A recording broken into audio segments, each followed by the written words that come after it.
Welcome to the Dan Norton Show. It is Saturday, July 19th, 2025, and I am streaming at a new time, at least for today. Usually I start at 1 p.m. Pacific time, but I wanted to try something different today, see if maybe I could catch some different people, some new people. Um, so I'm starting at 11:15 a.m. Pacific today. And sometimes depending on what else is streaming at the same time, that could increase or decrease my audience. Um, I saw Yaron Brook is streaming at, I think he started at 11 a.m. Pacific, so 15 minutes before I started. But anyways, I wanted to try out this time, so we'll see how it goes. And if you're subscribed, you can always find out. You'll get a notification if you click that bell. So even if I'm changing around the start time, you can still get some kind of advance notice. Let's see, what else is new today? I've got my computer is in a slightly different position, so I don't know if the angle looks different. It's I've got it down on a desk right now instead of raised up at eye level, just because that makes typing easier. I had an external keyboard on my old laptop, which I had been using for streams, but that old laptop died, and I haven't got the external keyboard attached via Bluetooth to my new laptop. Um, so it's a little hard to type when the computer is raised. Maybe I'll set that up later, but maybe it doesn't matter. But anyways, I have my laptop lower today, so the angle might look a little bit different. I can't really tell as I'm looking at the screen right now. It looks pretty normal. I still do have a bit of a cough, so I'm sucking on a cough drop. Sorry if that's annoying. Um, I've got some tea over here, and hopefully I don't have many fits of coughing. I was coughing a bit last time, but I think the sound of it was somewhat filtered out, not 100%, but partially by my headphones. Um, but anyways, I think my cough is at least a little bit better than it was last time. I think I'm coughing less. I think just talking had activated it. But I'm talking now and I haven't coughed much, so hopefully that will continue.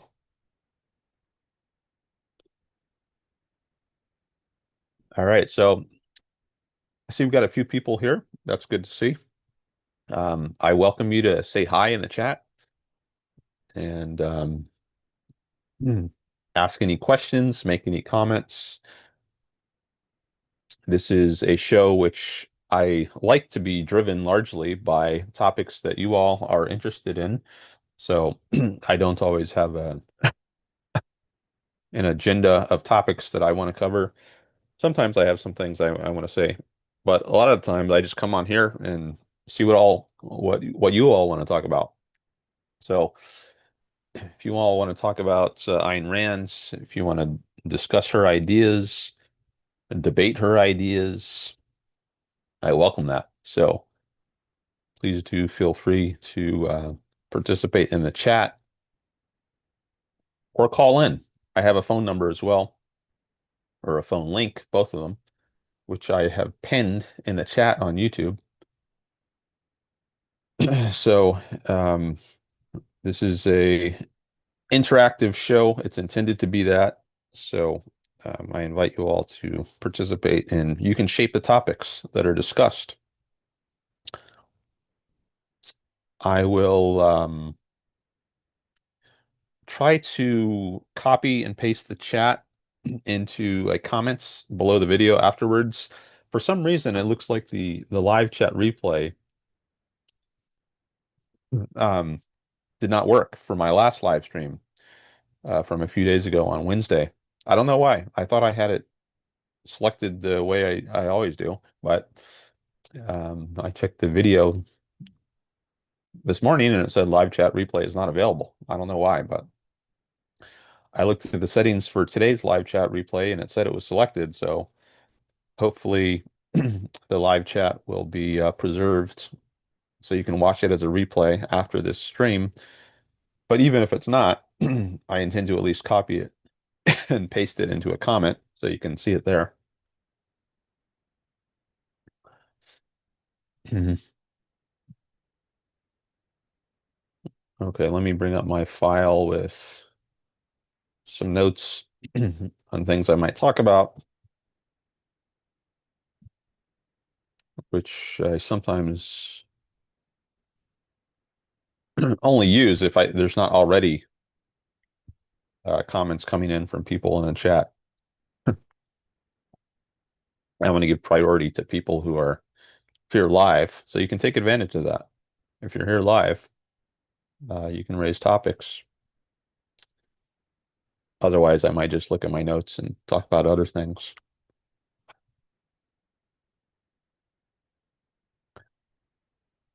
All right, so another thing that is new on YouTube is they have these AI overviews, at least they're relatively new.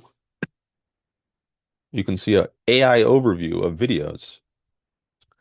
At least I started seeing these, I don't know, within the last week or two. And I looked at the AI overview on my last live stream. I thought it was very good. So I thought maybe I would read it. Um, I don't know if it's going to show me on my laptop. I was able to see it on my phone, but let me see if I can pull it up on my laptop. Okay, here's the last stream. The one titled Ocon, Leviticus, Facebook comments, etc.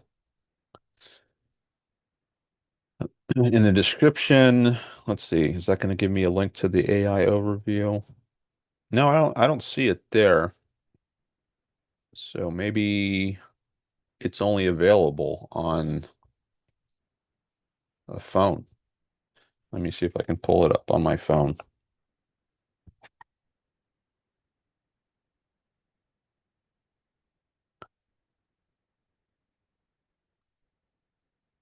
In a very popular.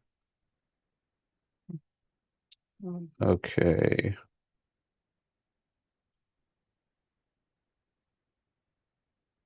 Oh, maybe I have to ask it a question. I just hit. Okay, so yeah, I just hit on my phone. Uh, it says get answers, explore topics, and then the rest of it's cut off. But there's a panel that says ask, which allows you to ask questions of the AI tool on YouTube. So if I hit that, there's a button that says summarize the video. I can show you here. That's what it looks like. I don't know if you can see that. Sometimes because I have a virtual black background, it sometimes things get blurred, but there's an option here to summarize the video. I wonder if it's going to give me the same summary as last time. Okay, so here it is. Here's the summary, if you can see that.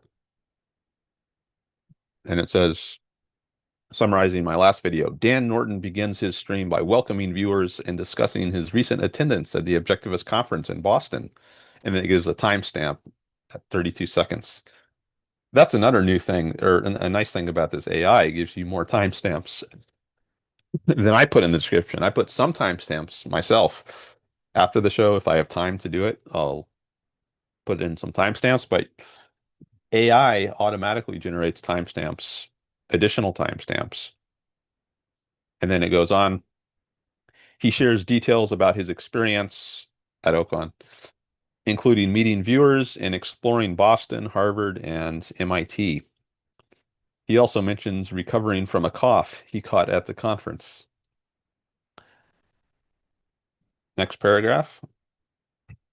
Norton then outlines his typical streaming schedule and encourages audience participation through chat and call-ins.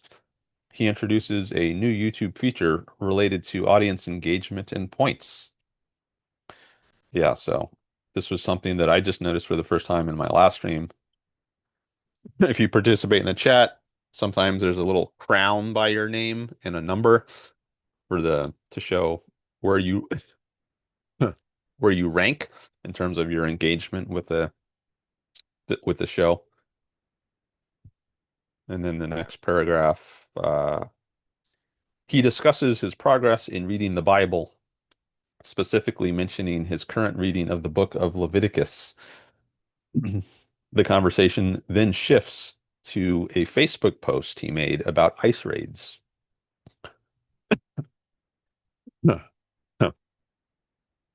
where he shares comments and engages with viewer feedback, including a poll about continuing to discuss these comments. I was trying out YouTube's polling feature. He also launches a poll asking viewers if he should continue streaming. That is for the day. I wasn't sure if I should end the stream at a certain time or keep going. Let me get another sip here of my tea.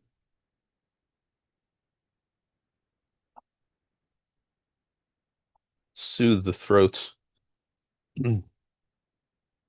Okay, and then the AI goes on for two more paragraphs. Later, Jason calls into the show. That's Jason Adams, initiating a discussion on justice versus vengeance, drawing on the context of 9/11 and the actions of superheroes. They explore the nuances between these concepts, justice and vengeance, with Jason mentioning a No Kings event he attended and the correct pronunciation of Ein. The conversation with Jason continues, covering his experiences running a tiki bar in Prague. No, Prague. I remember that's the pronunciation. We also talked about how to pronounce that. um, so Jason talks about his tiki bar in Prague called Tiki Taki and his move to the Czech Republic in 1992. He discusses the challenges of business operations, healthcare, and his interactions with other objectivists, including Yaron Brook. The stream concludes with Norton thanking the audience and Jason for his call. Okay, so that's the end of the AI overview, which I think is very good. I did notice, though, just in that last paragraph, that it changed a bit from the last time I read it. So I guess the AI overview has updated its summary. It said something in the last one that I remember about. I was discussing the issue of taxes and regulations came up in connection with the Czech Republic, but here it doesn't mention taxes or regulation. It just says Jason, discusses the challenges of business operations, healthcare, and his interactions with other objectivists. So, so it did rephrase this a bit from I don't know how many hours ago when I last looked at this, but that's interesting that it updates. So anyways, there's a tool you can use if you want to get a summary of the video. I don't know if it'll always be this accurate, but at least I think this one was quite good. And again, there's many timestamps embedded in there. I didn't mention them all as I was reading it. Um, Let me come back to check out the chat here. Okay. Don't see any comments coming in yet. So Jason is, I don't know if you're listening, Jason, or hearing this later, but I noticed that your phone number appeared on screen for a few seconds when you first called in.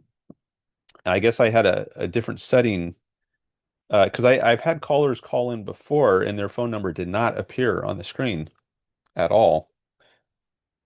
And I don't know if you used your phone as your screen name and if you clicked the Zoom link or if you dialed in by phone. I'm not sure how you called into the show, but anyways, I was able to blur that out because I don't want to assume that you want your number to be public. So I blurred that out afterwards, but I also found a setting in Zoom just before I started today's show that allows me to mask the phone numbers of people that call in by phone. So hopefully that will take effect for this show if anyone does want to call in by phone.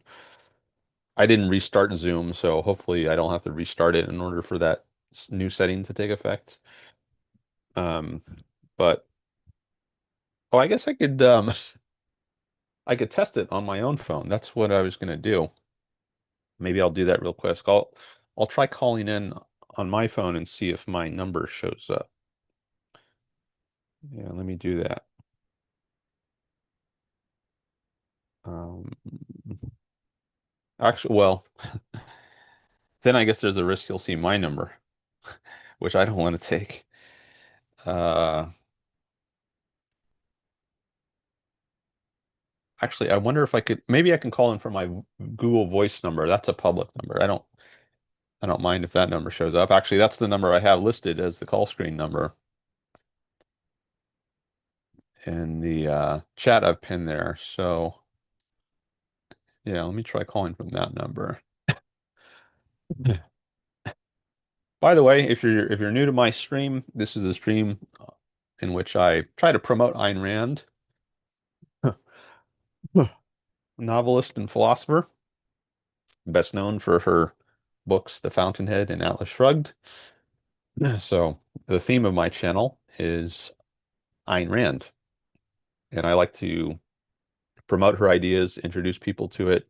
So I have this live stream as a way for people to engage with me. If you have any questions about her philosophy, if you want to discuss it, debate it, I invite you to participate in the chat or you can call in. She stands for reason, egoism, and capitalism. Those are just a few of the core ideas of her philosophy, which she calls objectivism.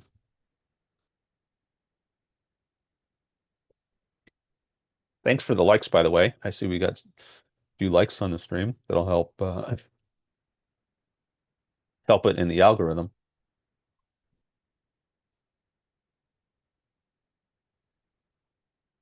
All right. I'm navigating to my Google Voice and I'm going to try to call the Zoom number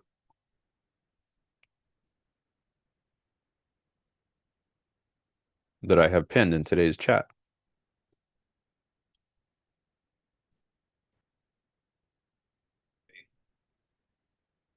Okay, so I need to dial 669-444-9171.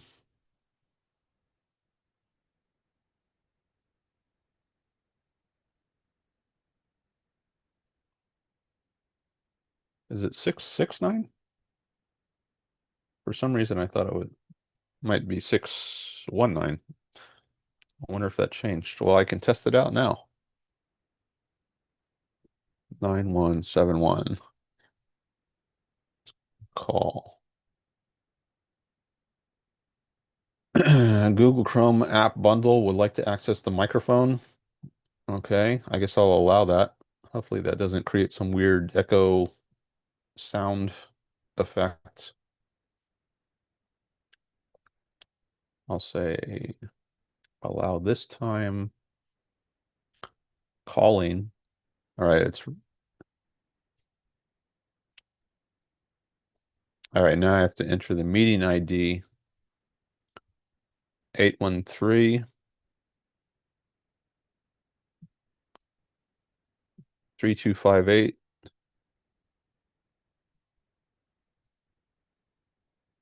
6307 and then pound.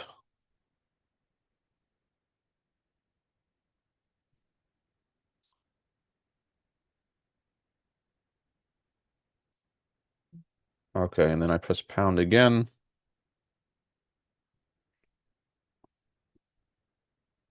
Okay, it says I'm in the meeting.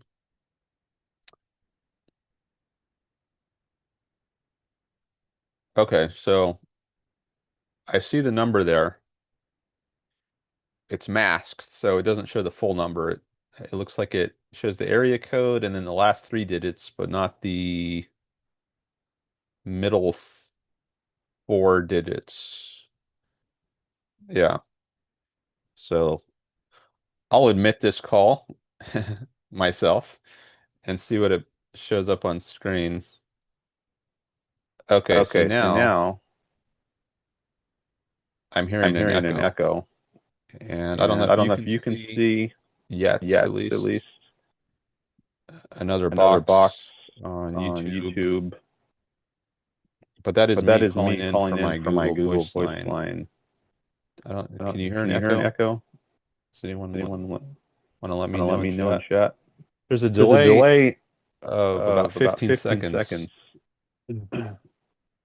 Here, let me Here, turn let the me turn the volume up on volume up my. on my.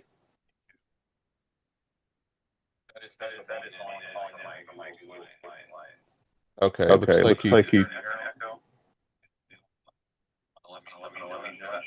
There's a delay of 15 seconds. I just I changed just it to changed it to speaker speaker view, view, but I want to but I put it want to back put it to back to gallery gallery view. view.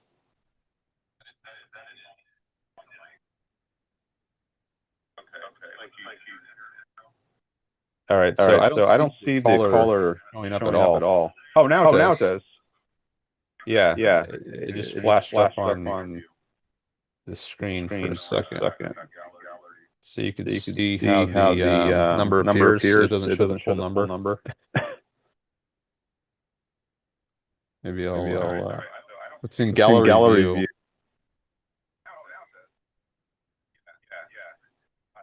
You might be You might be hearing, hearing it. yeah, I think Yeah, I you are think you are hearing an hearing an echo. echo.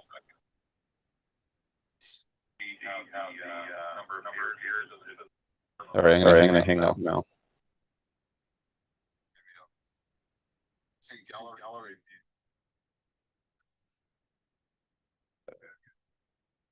You might be hearing, yeah, I think you are hearing an echo. Okay, hopefully it's going to stop now. Okay. Okay, so you can see how the number appears, and it's masked, so you can see part of the number, but not the whole number. So if you do want to call in by phone rather than clicking the link, then that's how your number would appear, I guess. It'll show the area code and then the last 3 digits, but not the not the middle 4 digits. Um, but I think people have called in before by phone and it hasn't showed their number at all. Maybe there's a setting I have to select in Zoom to make that happen. Since I got my new laptop, it might have I might have different Zoom settings than I used to, and maybe there's a setting in there somewhere where I can have it completely mask the number. But anyways, I'm glad at least it partly masks the number. Okay. Why is the looks like there's a recording going on where I have my hold on, let me just I want to reopen this Google Voice tab to see if it looks different. Okay, yeah. There was this little red dot that looked like it was live still, but I had hung up the call. But anyways, I just reloaded the the tab and that little red dot is gone. So, okay. So, um, see, we got 7 people here watching, which I think is maybe more than I had last stream. I think the highest it got up to in the last stream was 6 people. And that was after Euron Brook was streaming. He was streaming, I think, about the same time, or there was some overlap at least, and the highest it got up to was 6, but we got 7 now, so maybe this is slightly better time. You all can let me know in the chat. He's probably streaming now though, because he started at 11. He's doing an Ask Me Anything panel, it looked like. Um, I don't know how well attended those calls are for him compared to his normal news shows. Um, but I definitely know there's some overlap between his audience and mine.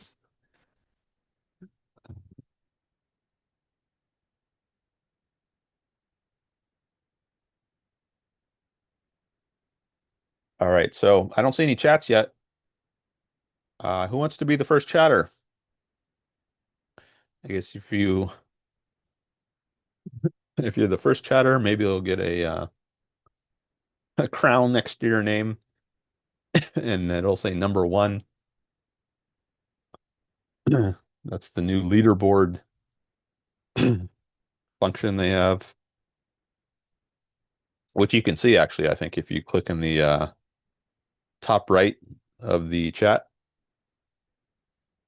Need another cough drop here. All right, it's up to 8 now. Oh, we got a couple chats. We got Cleric and Dr. Bach Ho. All right, let's see what they have to say. Hold on, let me just look at my notes to see if there's anything I want to say before I start engaging with these chatters. Um, I'll just save this for later. I got a couple things I could talk about, but I would rather engage with chat right now. Um, so okay, let me go back there. So Cleric came in first at the same time almost as Dr. Bach Ho at 11:41 a.m. Pacific. And Cleric says, I was randomly recommended this in all honesty. The ANCAP libertarian side of my feed showing again. Okay. So somehow I got in your YouTube algorithm. And I guess it's because there's some ANCAP libertarian. You have an interest in that? A lot of people call me a libertarian. I don't call myself that. I usually try to distance myself from the label libertarian because libertarians are often anarchists, which is embedded in your other name, ANCAP, anarcho-capitalists. And Ayn Rand, who I support, she was very opposed to anarchy. I've talked about this um, more in other streams. So it might even be in the title of some of my other streams. So if you want to do a search on my channel, you can check out some of those. But we can also talk about it some now if you like. Maybe I'll say more about it um, a little bit later. Um, but let me see, just read this one from Bach, Dr. Bach Ho, who I know. He says, I'm trying to join on Zoom. You don't see? I haven't checked Zoom for a couple minutes. I've just been looking at the YouTube chat, but let me go over to Zoom. Ah, it says Bach has entered the waiting room. So Bach is someone I've known for a long time, and we actually did two videos together on my channel, which you can see if you look for his name, search for his name on my channel. So Bach is actually calling in.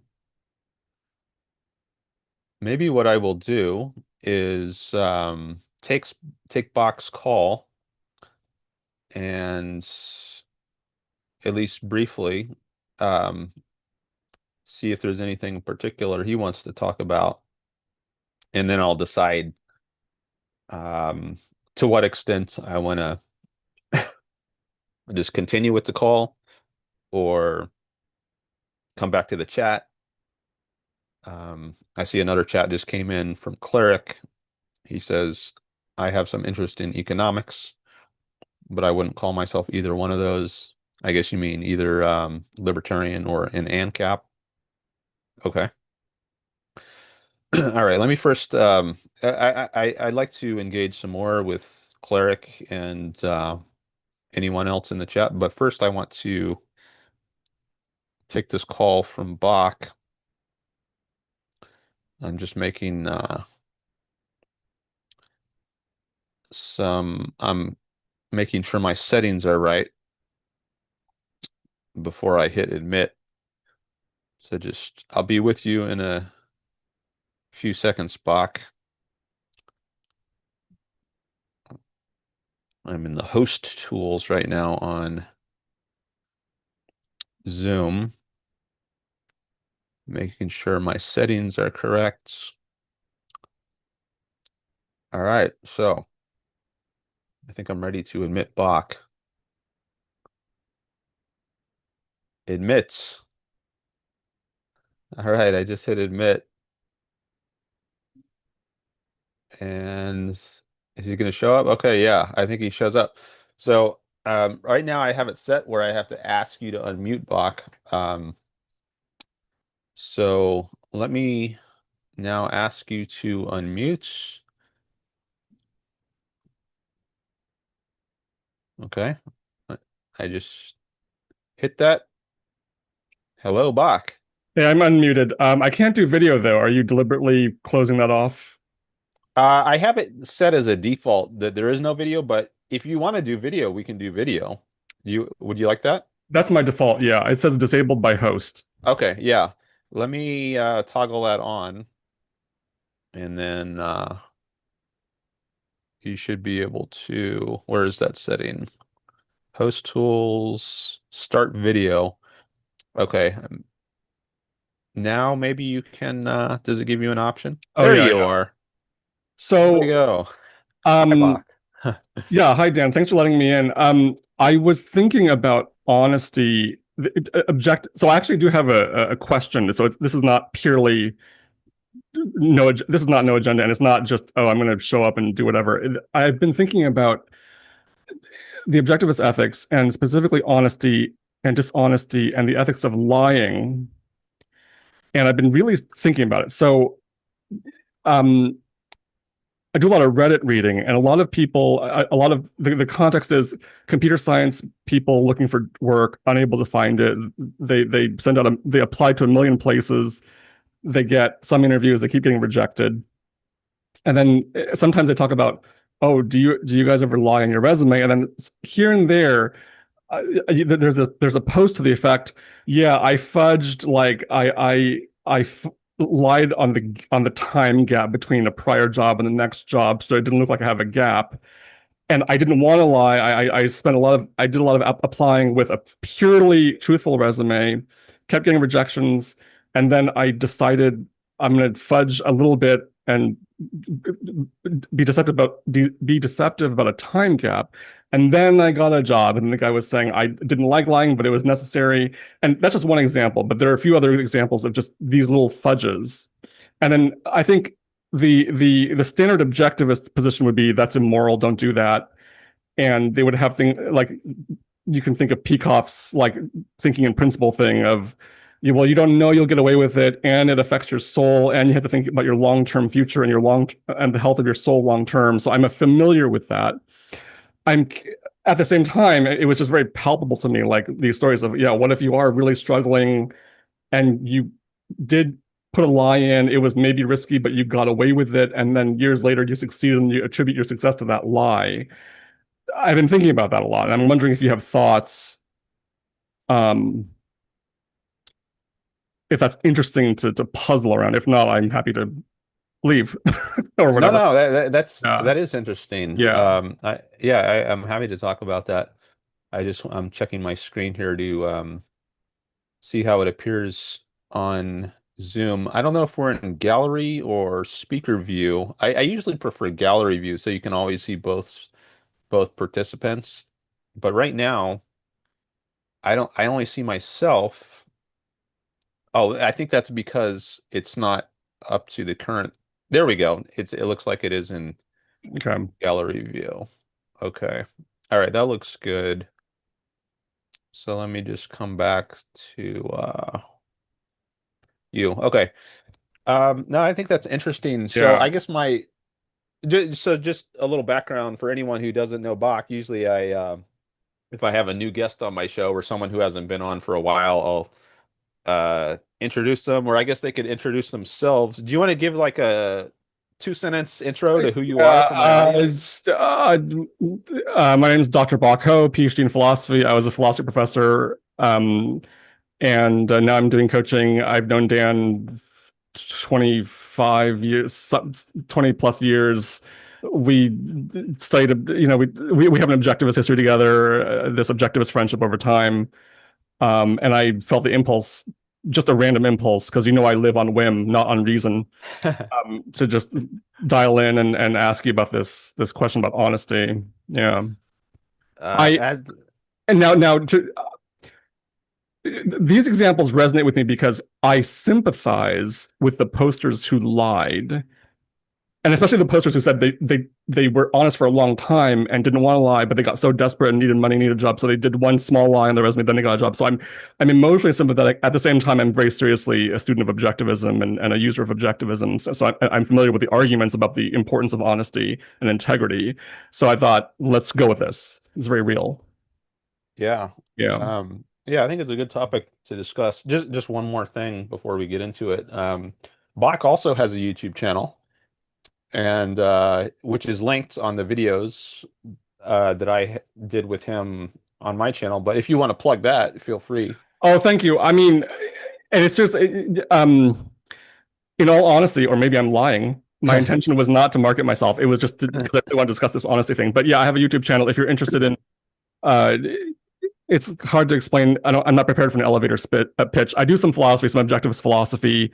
I also present stuff on psychology and how to optimize yourself biologically, which is a whole thing. Which, if you want to know what that is, that's very abstract. But go to the channel and have fun. Thank you. Yeah, sure. Organic intelligence. That's the Organic name of the. intelligence. Yes. Yeah. And just one other thing on the video. So I had some trolls call me uh, a couple months ago and try to bomb my stream, like with pornographic content and some other sorts of content. So since then, I have made my default for there to be no video, and I have to ask the person to unmute, Okay. so they can't just immediately come on and try to bomb my stream with something that's going to violate YouTube terms of service. So that's why I Got it. have it set up the way. But if it's somebody who I know and trust, and I'm fine to, start the Yeah. video. But anyways, um, so on this honesty question, which is something I guess I've thought about it in some form, but I wouldn't say I've thought about it a great deal. But so I can just give you my kind of off the top of my head thoughts on it. I guess my initial reaction was, no, it's not good to lie, which maybe is similar to what you were saying. Um, but then I was thinking, well, things can change in an emergency. Like in a lifeboat case, Ayn Rand talks about the ethics of emergencies in some contexts. Um, like if you're starving, and the only way to survive is to steal food from someone, it would be moral and it would be egoistic to steal the food and then later try to make it up to the person and pay them back for whatever you stole, and maybe if necessary go to court and submit to whatever punishment. But I think the egoistic and moral thing, if it is an emergency, would be to do what is best for your own life, which might be involve stealing or. And so I was thinking, well, Yeah. given that the case, maybe it would be moral in some context to lie if you're desperate for a job and no one is hiring you. Looks like you want Well, to say something. Go ahead. let's ignore those cases. let's assume he's not going to starve. He's just going to have to be homeless but not starve. Okay, so it's not an emergency. Well, I guess where do you draw the line between emergency and Well, non-emergency? I'm trying to just whatever we do, just bracket it. So let's assume it's not. It's nowhere near starvation. It's just he's been looking for work. He's running out of money. He's racking up credit card debt. He's not in any danger of starving to death. Not in any danger of that. And he's depressed and really wants work and knows he's a good software engineer and just wants to say that he worked at this company until December 2024, not June or February 2024, to imply that there was no gap, which can raise suspicion. So that's his situation. Okay, so he's And he not got the just job and is flourishing. I mean, you might challenge what do you mean by flourishing, but he's doing well financially. Doesn't like that he lied, has recommitted to not lying, but kind of stands by that one lie. hmm. Some of this maybe it just is going to depend on the details of how we flesh out the example. So I was thinking like you said at one point, well, he's going to be homeless. He's not going to starve, but he's going to be He's homeless. he, I was also thinking like, okay. can Okay. he Let does he me. have any friends or family he can Okay. who can help him out for a while or So, damn it, Dan, why do you got to do this? Okay. So he's not going to be homeless. He's okay. Friends and family do not want to loan him any more money. He has credit card debt, and he strongly wants a job and knows he can work and do really well, and so he fudges on the resume. okay. Now, the the case against lying, one point on the don't lie side would be that if you have moral integrity, it just wouldn't occur to you, or it just wouldn't be psychologically possible for you to do that. But I wonder if that's kind of a hedging around a case, or um, hmm. Yeah. So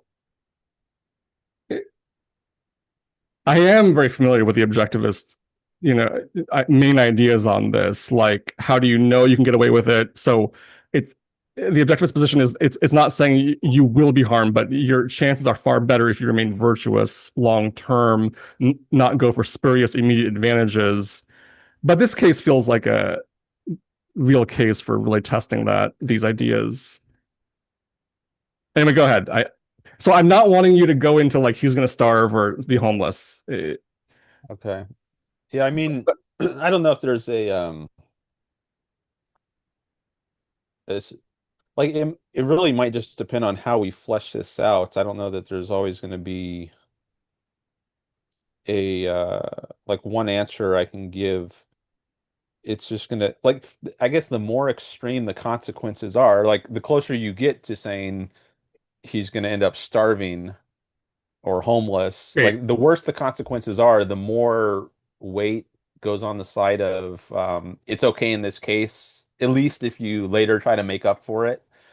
And I guess the further you get, the less serious Well, the consequences are, then the okay. less likely you could justify it. So that's what you can say at a very abstract kind of level, which might not be satisfying. Yeah. Yeah. But we can at least say that as a starting point. Like the more extreme the consequences are, the more likely it is that it's justifiable. I Uh, think that would be right. it, I think that would be the objectivist position. Although the objectivist position may be more binary, which is emergency yes, non-emergency no. But don't start getting great degrees on me. It may be that.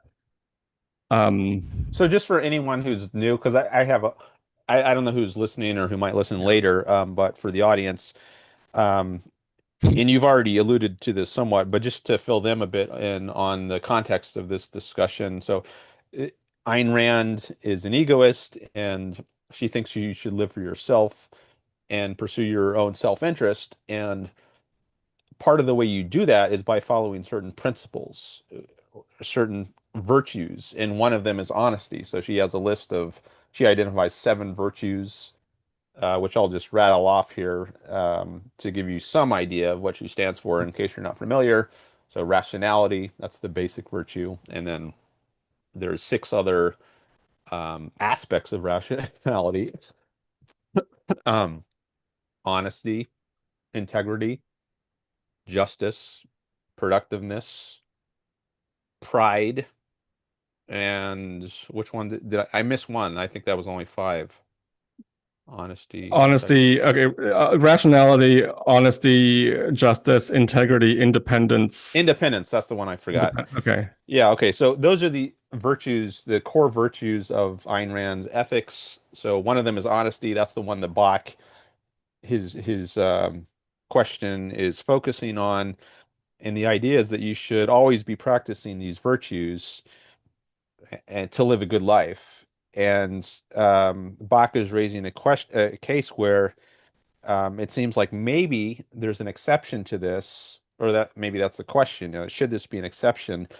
Ayn Rand does discuss how in certain emergency cases, the way morality normally applies could look different. Like normally you shouldn't kill someone, but if you're on a lifeboat and it can only hold one person and there's 2 people there to fight over it, it could be justified in that context to kill the other person so that you could survive yourself. But normal life is not like that. I strongly want to block out emergency, Okay, so even though I know that you may press on, well, what's the difference? And maybe that will come up. But as a general leaning, I want to block out emergency situations. Just, yeah, so I was saying like in an emergency you could justify lying. So if Bach is trying to say no, this is not an emergency case, then is it, should we say you should be honest in this case? And I guess my initial reaction to that question is, yeah, you should be honest if it's not an emergency, or at least maybe the burden should be on you to explain why it would be better to lie in this non-emergency case. I guess that's where I am right well, now. if he's learning, let's say he just learns that a bunch of people are fudging on their resumes and getting traction with it. So he finally decides, okay, I'm going to do the same. Okay. Well, I guess so. My I'm one gonna I'm thought. gonna say I worked there for 6 months longer than I did, and take the risk that if I get accepted, the background check won't reveal that, or they won't pay too much attention, or if they know I lied, they'll just kind of let it slip because I'm good at programming, et cetera, et cetera. Yeah. So Um, the first thought that came to my mind when you said that was, I'm not gonna. I'm at least gonna be somewhat suspicious about this person. Like, I'm gonna question, do I want to be this person's friend?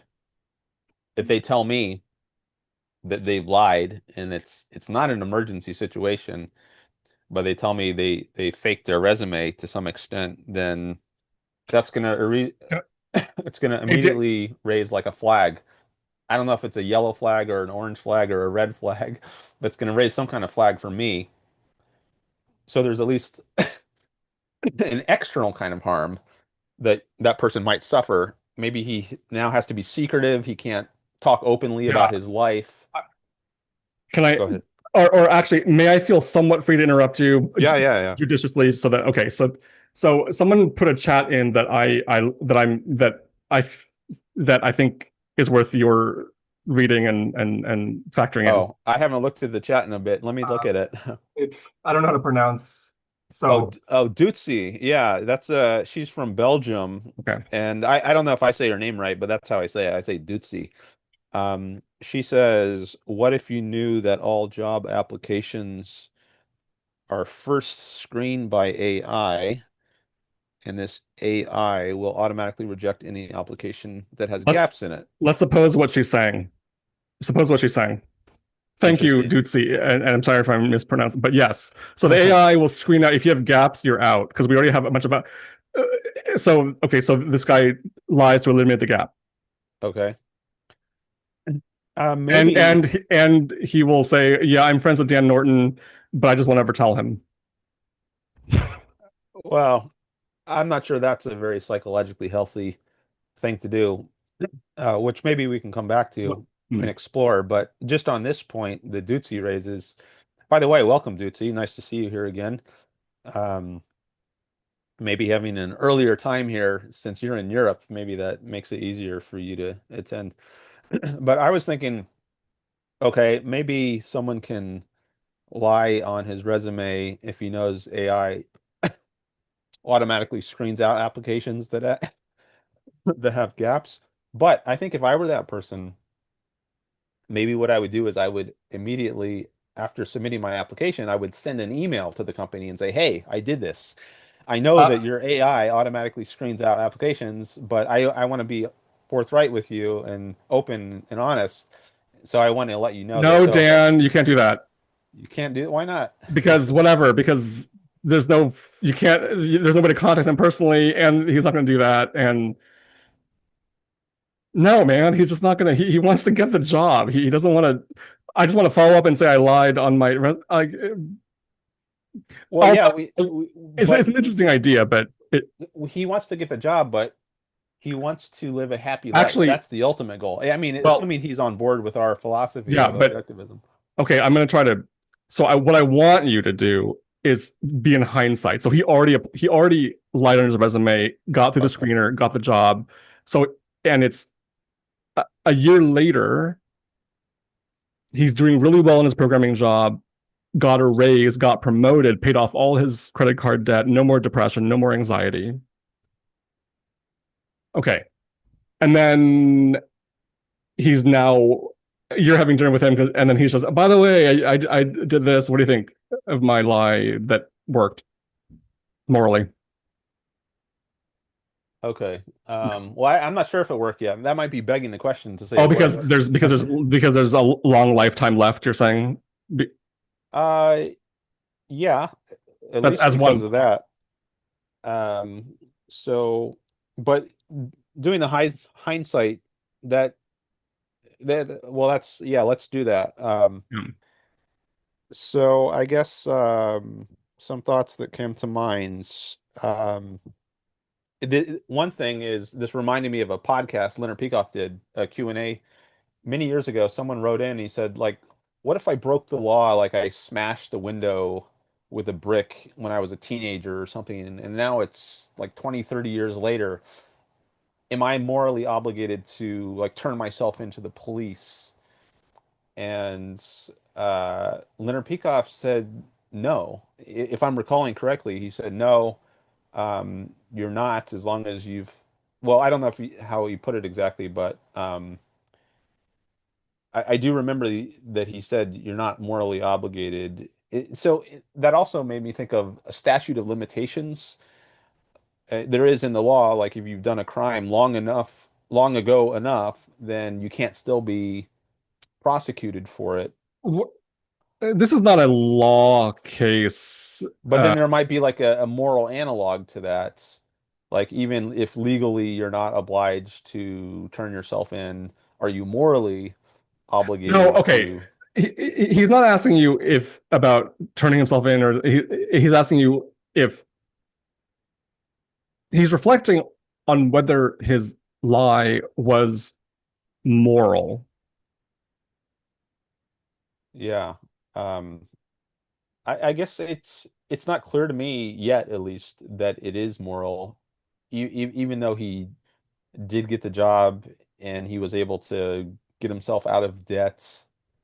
Um, I'm not convinced yet, at least, that it was a moral thing to do, given that it was not an emergency, which Yeah. was part of the setup.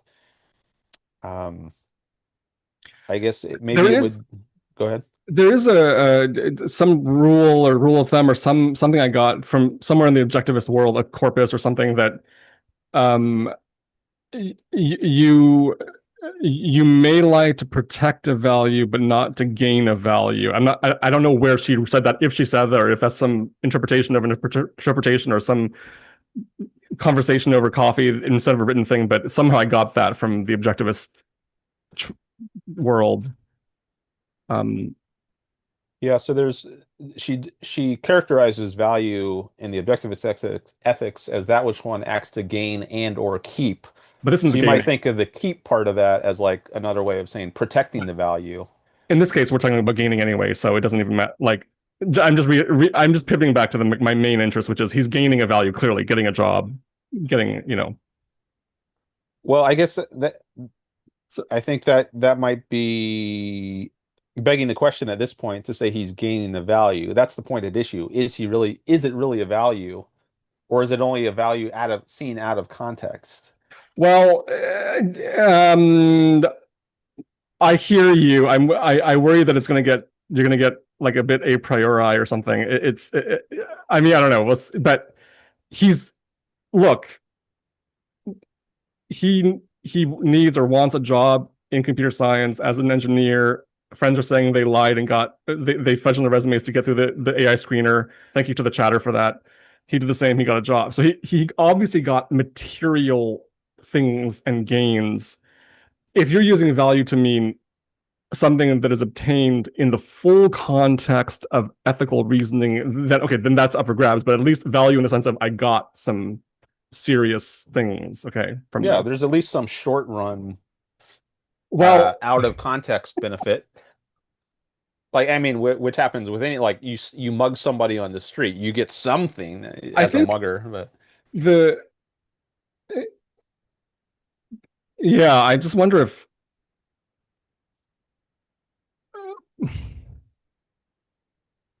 yeah, I don't know, maybe it is moral, but I don't think I could do it psychologically.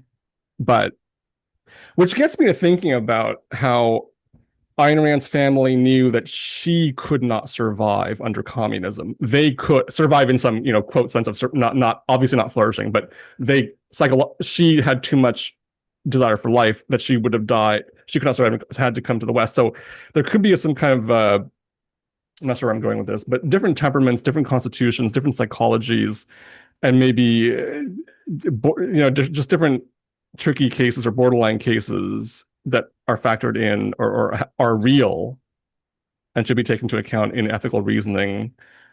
Um, I myself, I couldn't see myself lying on my resume, I don't take that to imply that it would be immoral if I did. It would just be, I don't see myself doing that. But maybe if I got desperate enough, you know, if it yeah. got emergency like enough. No, it's not an emergency, Dan.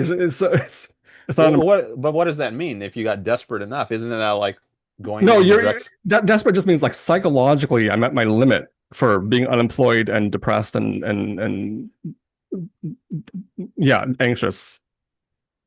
And I see a clear-ish thing I can do. I can just make this small lie and see what happens. Or maybe I'll just lie for a month or I'll submit 100 applications with a lie and see and just to see, you know. So hmm. I'm wondering if there are just cases where there's no clear answer. Well, one thing I thought when you mentioned Ayn Rand, I thought of Kira in We the Living. So that's her. For anyone who doesn't know, she wrote a novel. Her first novel actually came out in 1936, which is the most autobiographical of her novels. It's based in Soviet Russia. Ayn Rand was born in Russia, and Kira, who is the protagonist in the beginning, or at least towards the beginning, she goes out on the streets as a prostitute, if I'm remembering correctly. Um, so I only read the book once, and it was a long time ago. But I think and then she meets a man that she falls in love with when she does that.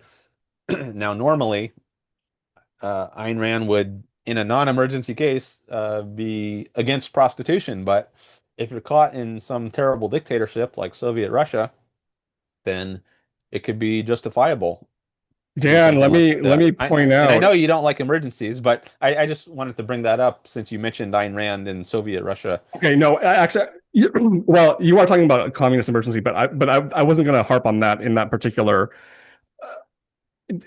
That's an example. I mean, prostitution is not dishonesty. That's one point I would. But I have something I want to add, which is in Atlas Shrugged. there is a scene where Dagny and Hank Reardon are talking. This is prior to their affair. No, after their affair started. And and then Reardon said, I should have demanded that you sleep with me for some business transaction in the past. And then she said, I wish you would have. End of sentence. Please return to my, or you can reflect on that if you want, or return to my uh, lying on the resume. By the way, for the audience, there might be some plot spoilers here, so just FYI. Or I'm lying about what I just said. It could be lying. It could be. I guess Yeah. that's positive. But Yeah, I'm trying to remember that scene. I wish you would have. Um, yeah, that's not really there, triggering any yeah. thoughts right now for me. No, it was Rand endorsing prostitution, I don't know about which is a that. separate discussion because I want to. Are Well, you being serious? I'm being Or half serious, but my main desire is to talk about the honesty case, not the prostitution. okay. Yeah. Well, let's go back to the honesty case then. 'Cause I I think mean, I'm willing to follow you, and it's your channel, and yeah, well, free association, whatever. But I'm more engaged with the honesty case. and Um, the bigger issue, I know you were there's a serious and broader issue that I think about, which is the concern by many non-objectivists that objectivism is just going to be this impractical pie in the sky thing that they can't and we don't and objectivists can't offer immediate, plausible, polished answers that really engage with the context of the people who think that we're just going to come at life impractically, even though we say we're for selfishness and happiness and earthly happiness. so this is That's just my. I'm just saying my broader a broader one thing I have in mind yeah, as I yeah. okay.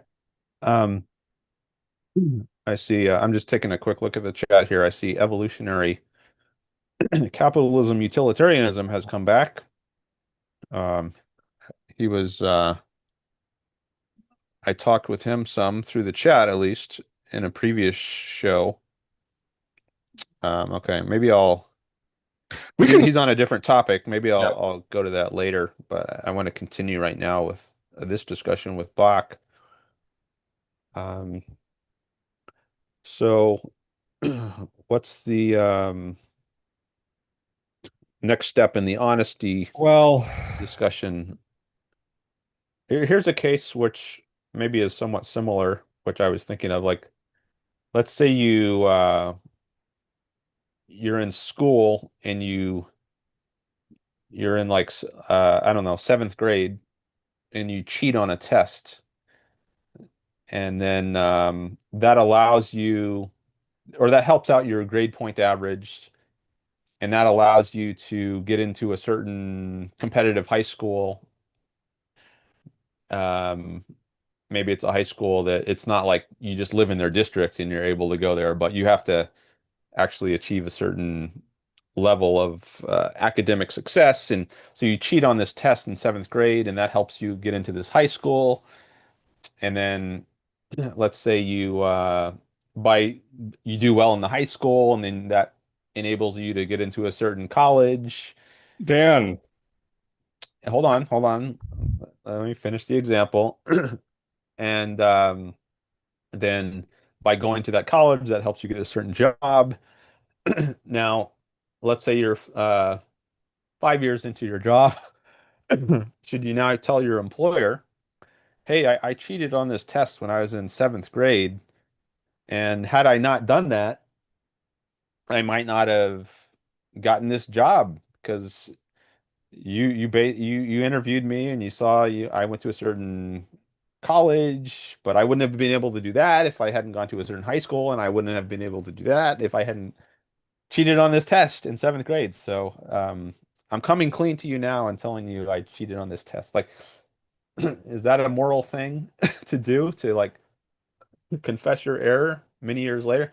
Or should you say it's like beyond the statute of limitations, morally speaking, I think or you're what? avoiding I like don't know. Like this is just a yeah, but that's the same thing. That's the same example that you cited with Peacock, but that's the same. But the main the main question is what the guy, and I want him to be 40 years old, not 10 or 12 years old. Okay, is what he did moral? And to the thank you for the questioner. The I would say that the June 2024 thing. I'm trying to have the case where you can't.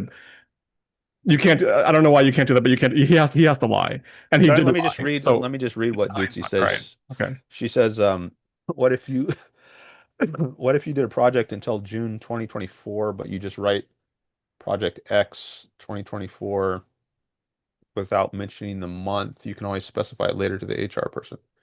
Okay, just I wanted wanted to. her to be in hindsight also, though. It's too late. This happened a year ago. Oh, but maybe she's saying, well, but you could have done something else. But I'm trying to block a lot of here's an alternative to lying on the resume. I mean, it's just a situation where he's going to lie on the resume. Okay, it's Yeah. so we're taking the case in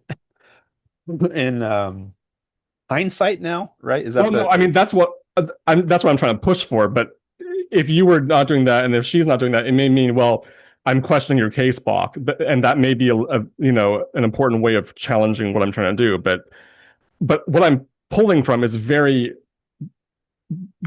center of the page living. We're talking about computer science people on Reddit discussing stuff. This is not like Coconut Island or something. This is like very center of the page daily living, I think. so I'm trying to get clear on what the question is and whether we're considering this example as a hindsight case where you've already lied or should you lie. Um, And we could do both of them. I mean, we could take them in turn. yeah. But I just want to be clear because it's a little bit hazy right now on where we are in the dialectic. Okay. So you know what? I'm more inclined to undo my hindsight then, because in hindsight, what an objectivist idea would be, okay, you got away with it, but objectivism does not say virtue it guarantees success or you can't succeed through what other means. It's just saying that it maximizes your chances. So let's just do the present moment. Is lying a rational, valid, moral option? Okay, so we're not doing hindsight. We're doing I mean, prospectively. it's not. That's where I am right now. Yeah, yeah. Well, I mean, my initial thought is all you can say to that is no, unless it's an emergency. Now, and you're offering that as both the objectivist position and you agree with that position. Well, let me qualify what I just said. I just thought of other. So the idea in objectivism is you shouldn't lie to gain a value, but so if someone says, a kidnapper comes to your door, do you Oh have any no, children? Dan, come on. It's Hold on. okay. So, all right. Um, you're justified in lying to the kidnapper because you're not trying to gain a value. You're just trying to keep him from taking away your values. So Bach is, I'm sure, familiar with this, but for Yeah. anyone in the audience, I just trying to give a little context. But there's also, but you could consider that an emergency, like if a kidnapper is trying to take your kids. Also, you're introducing But there's force. also, yeah, there's also the issue of privacy. So someone might ask something about your private life, and I think you could be justified in lying if not lying would reveal something. And Yeah, like I have you ever wouldn't lied on really your call that resume?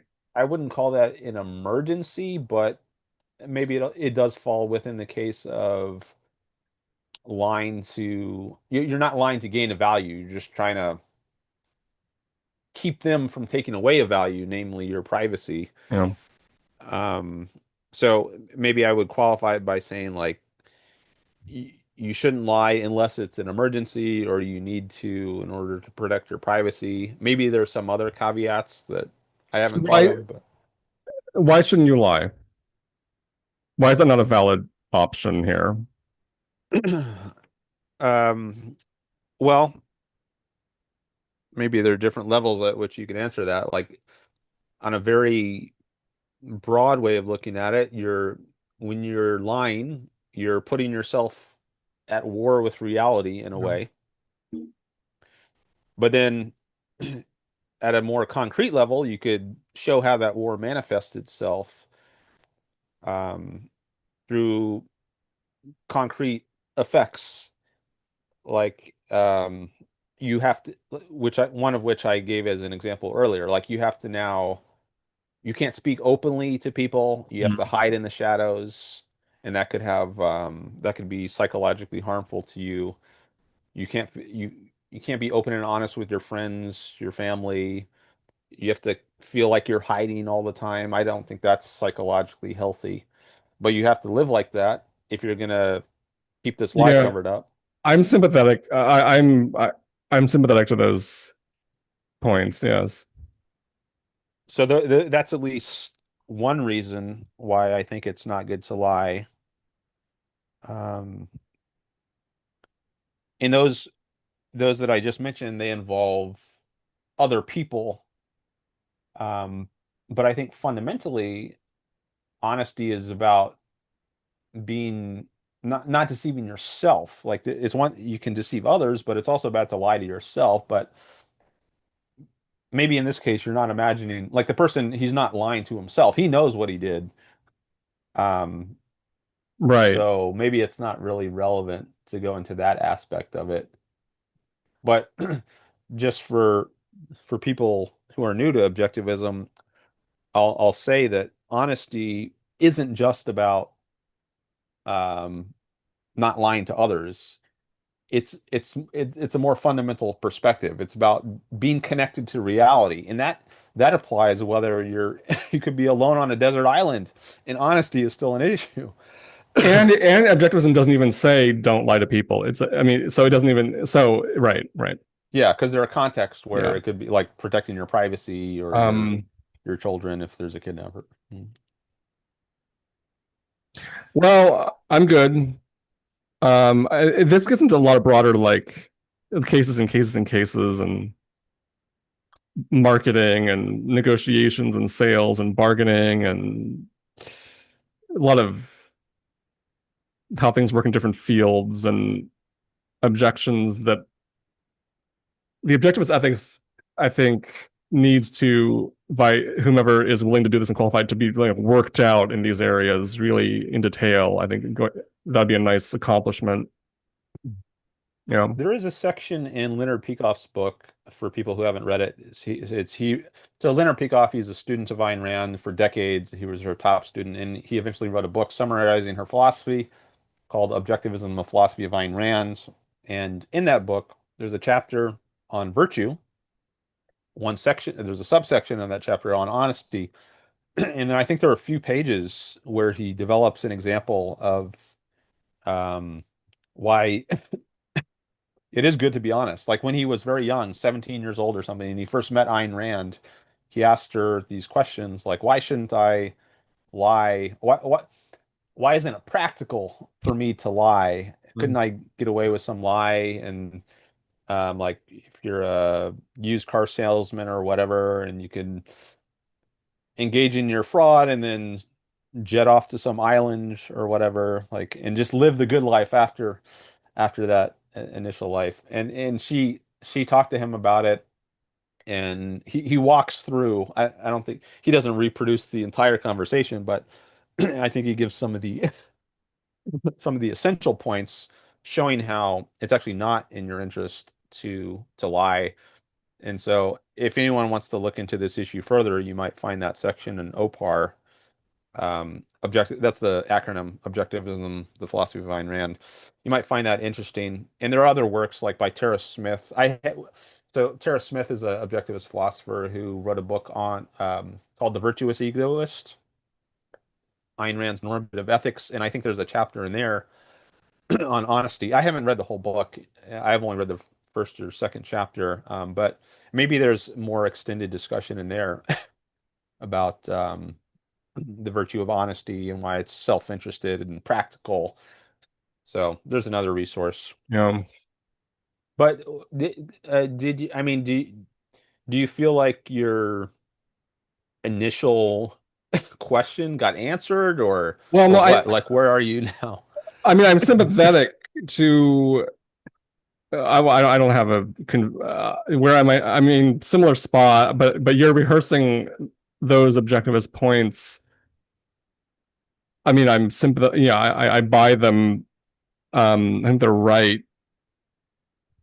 That's where I am. Okay. Yes. Well, sorry, I got this cough. I picked it up a couple weeks ago, Yeah. and I haven't shaken it yet. But I'm glad you called in.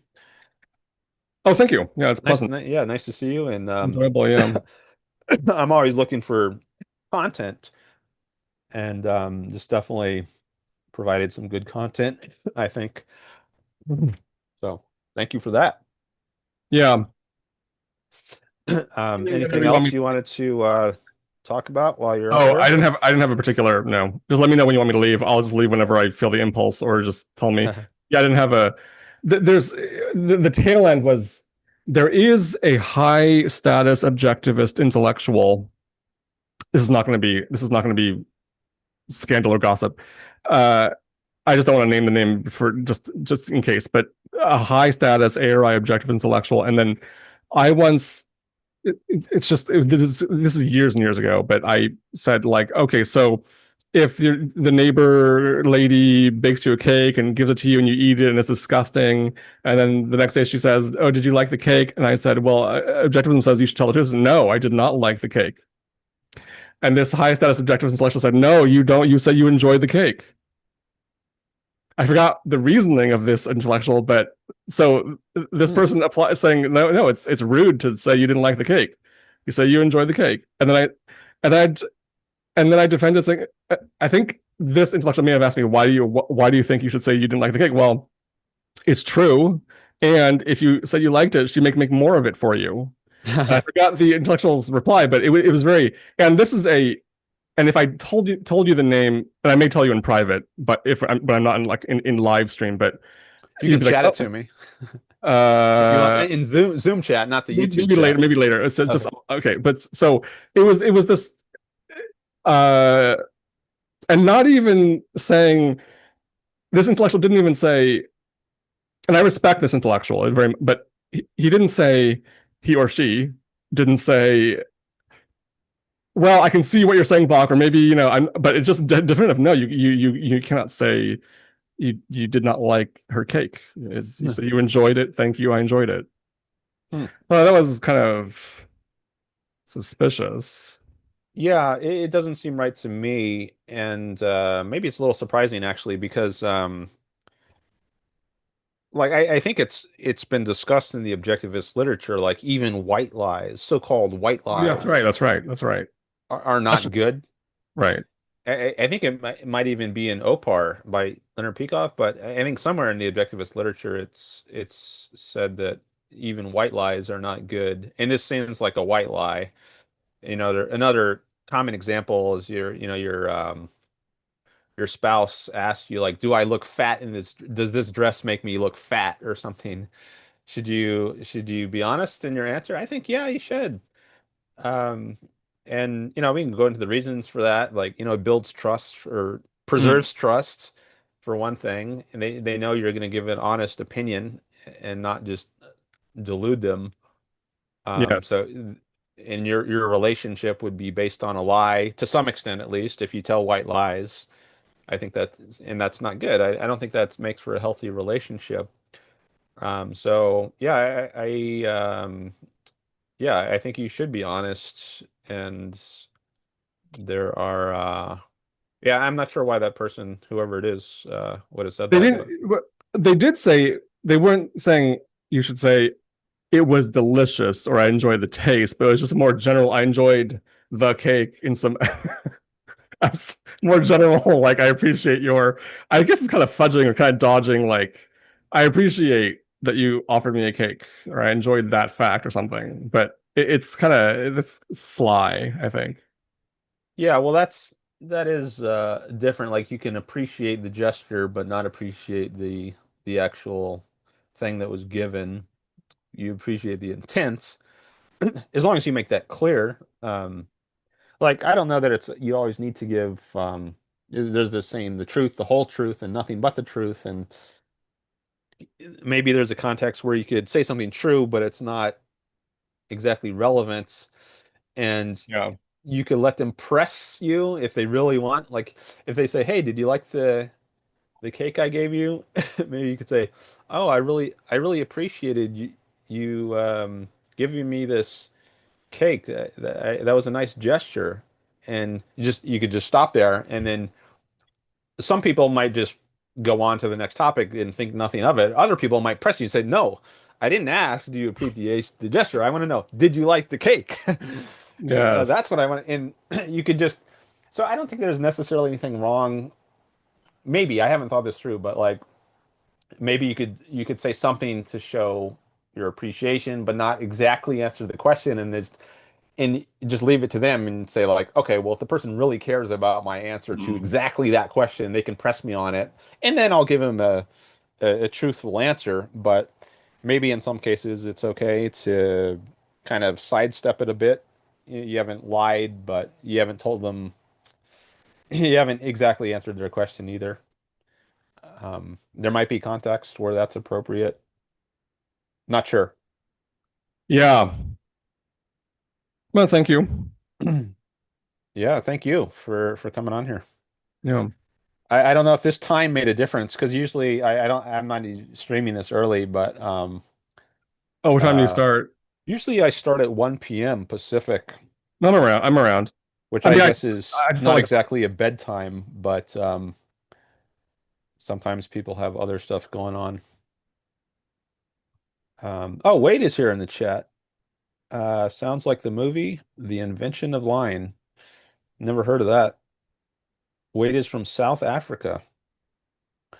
He's been in a few of my chats. He called in, I think, a couple times. And welcome back, Wade.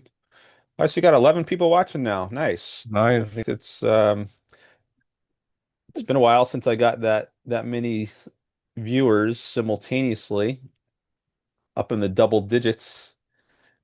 Uh, Thanks everyone for coming by. Appreciate you being here, and hope you're getting something out of the conversation. If you like the stream, I'd appreciate it if you give it a thumbs up. And if you're not subscribed, I definitely appreciate new subscribers. All right, so Yes. I guess I could either go back to the chat. Oh, Wade says thanks, Dan, in the chat. You're welcome. What I could do, I could do a poll in the chat. I could say, do you want us to continue? Uh, No, no, no. Poll was the lying moral? Did the guy? oh, Yeah. oh Poll. yeah, About. that maybe that's a better question. Yes. Here, I'll poll the chat. Okay. Um, you can help me phrase this. Uh. So Oh man, you that's can actually dictate it to me if you'd like. um.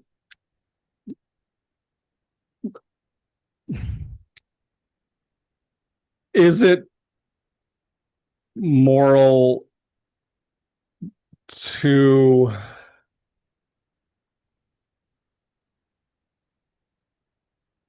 l lie about a time gap in your work history on your resume to get through the AI screener? Is it? I think that's what I got. Yeah. Okay. Huh. Is it moral to lie about a time gap in your work history on your resume to get through the AI screener? All Which right. is against which will reject any resumes that have time gaps in between jobs. Maybe that can be implied. Like, I think. Yeah, so I can't add it. I only get 100 characters Okay, for that's this fine. I mean, whatever. question, so I'll just have to say it. So this is the setup. You submit your resume electronically, but AI will screen out any resumes that have a gap of several months or something.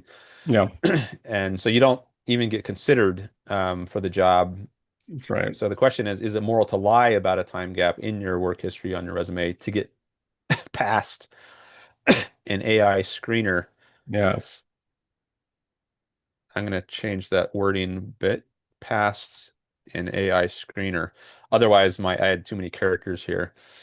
And so the options are yes, I'm no, very and maybe. interested in what the results will be. I'll add maybe as an option. So yes, no, and maybe are the options. And then Maybe if, it would include I don't know, or I don't have a strong opinion. I'm not sure. I don't know, right? yeah, and if anyone wants to elaborate on their answer in the Yeah. chat, they can do it. Okay. I just hit start poll. You know, hmm. An additional question could be, should you do it? Which someone might have different answers to. Actually, I just not realized. Yeah, Okay. that's interesting. That's cool. I look forward to the results. So far we have 1 vote, 2 votes, 3 votes. I don't know if you can see the votes as they're coming in. I don't see the votes, Oh, okay. Um, Maybe I won't say what the votes are for. I don't want to bias anyone by. but you're going to tell us at the end, right? Yeah, yeah. 4 votes. And it doesn't tell me who you are, by the way, in case you're worried about that. I only see how many votes, not who they are from. Um,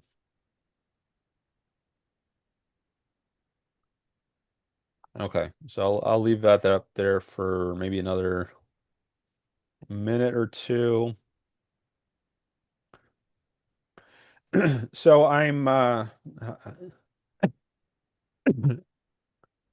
how's your channel? You also do live streams, right? Yeah, but no one comes. It's just a half hour thing with another organic intelligence coach. We're discussing topics in organic intelligence. Yeah, for posting. Okay. All right, still at 4 votes. Let me take a quick look on the Facebook because I put an announcement out on Facebook that I was live streaming.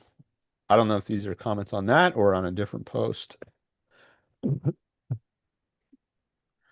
Oh, somebody shared my post saying that I was live streaming today at a new time.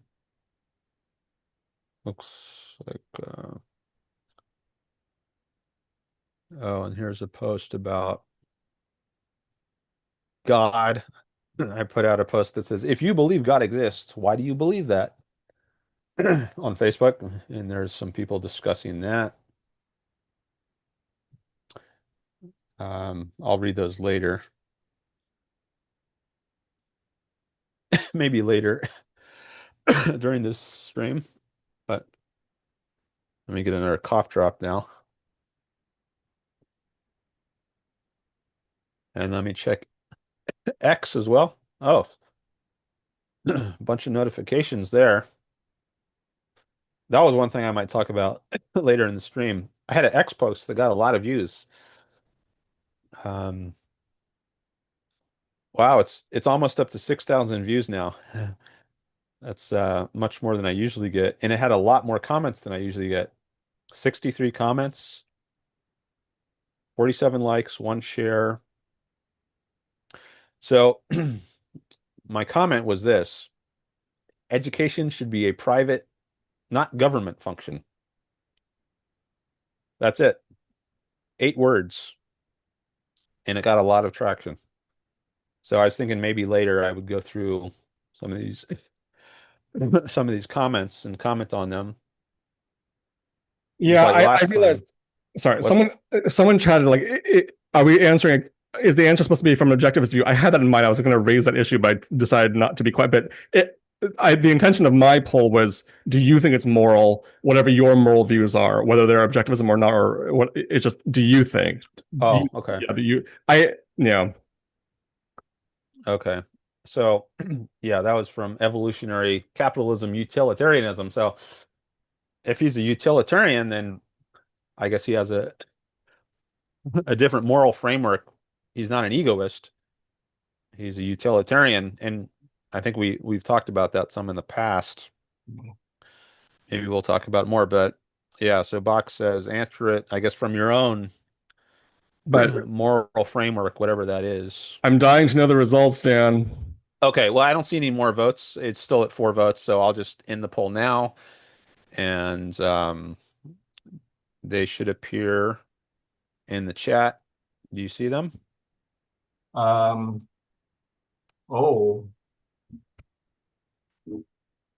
3/4, yeah.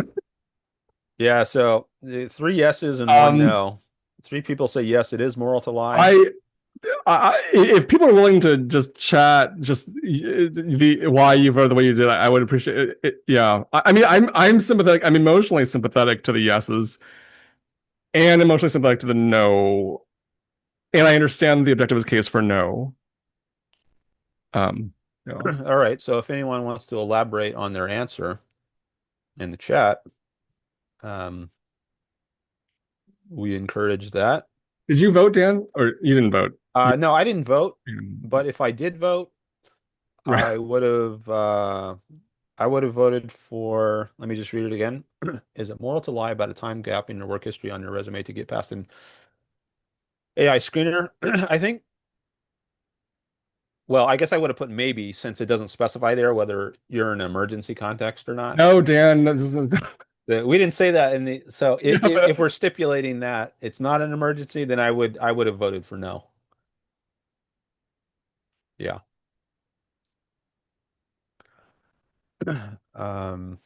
So I'll just call him evolutionary for short. He says, I'm a consequentialist. So as long as the consequences are desirable, the context would change the evaluation. Can't you just answer conditionally based on the outcome, even under objectivism? Well, I guess you could say if it's in my self-interest or if it maximally promotes my happiness, then yes, I would. Otherwise, no, I wouldn't. But the answer, but you don't know you don't know the consequences for sure. You don't know if you'll get the job or not, or if you'll get an interview or not, or if they will ask you or press or background check or how the people. So you have to make. It's not like the case does not involve you're knowing the exact consequences in the future. This is you're in the present debating whether to lie on the resume. Yeah, so I guess you can only go on. That's an answer to the. So I'm blocking. I mean, you can't know the future in that way, like exactly what's going to happen. Yeah, but you can make guesses. Right. Right. So based on what you think the likely consequences will be, you can say, if I think it's likely that it will maximize my happiness, then I'll do it. Otherwise, not. So that's a kind of conditional answer you could give. Yeah, I think an idea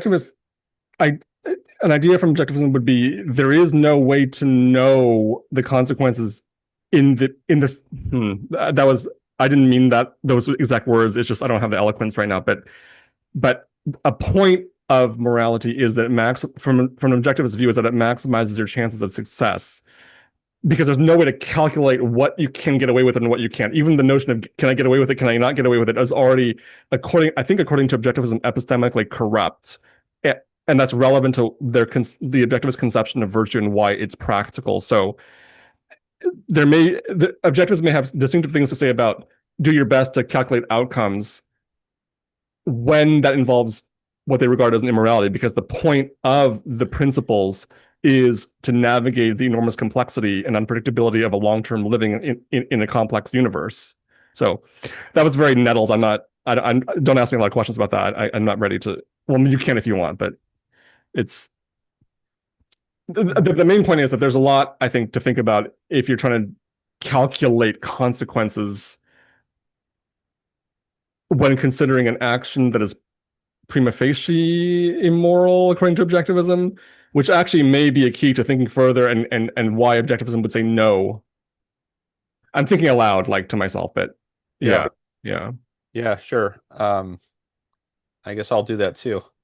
yeah, So the the principles of objectivism, the specifically its moral principles, the virtues that the seven I rattled off before, honesty, integrity, independence, so on. Those are principle, well, principles in general are induced from concretes. So this is gets into the epistemology of philosophy. Um, we reach, or at least ideally should reach, these principles from observations of reality. right, Um, so you've already, it's based on observation. Now I mean,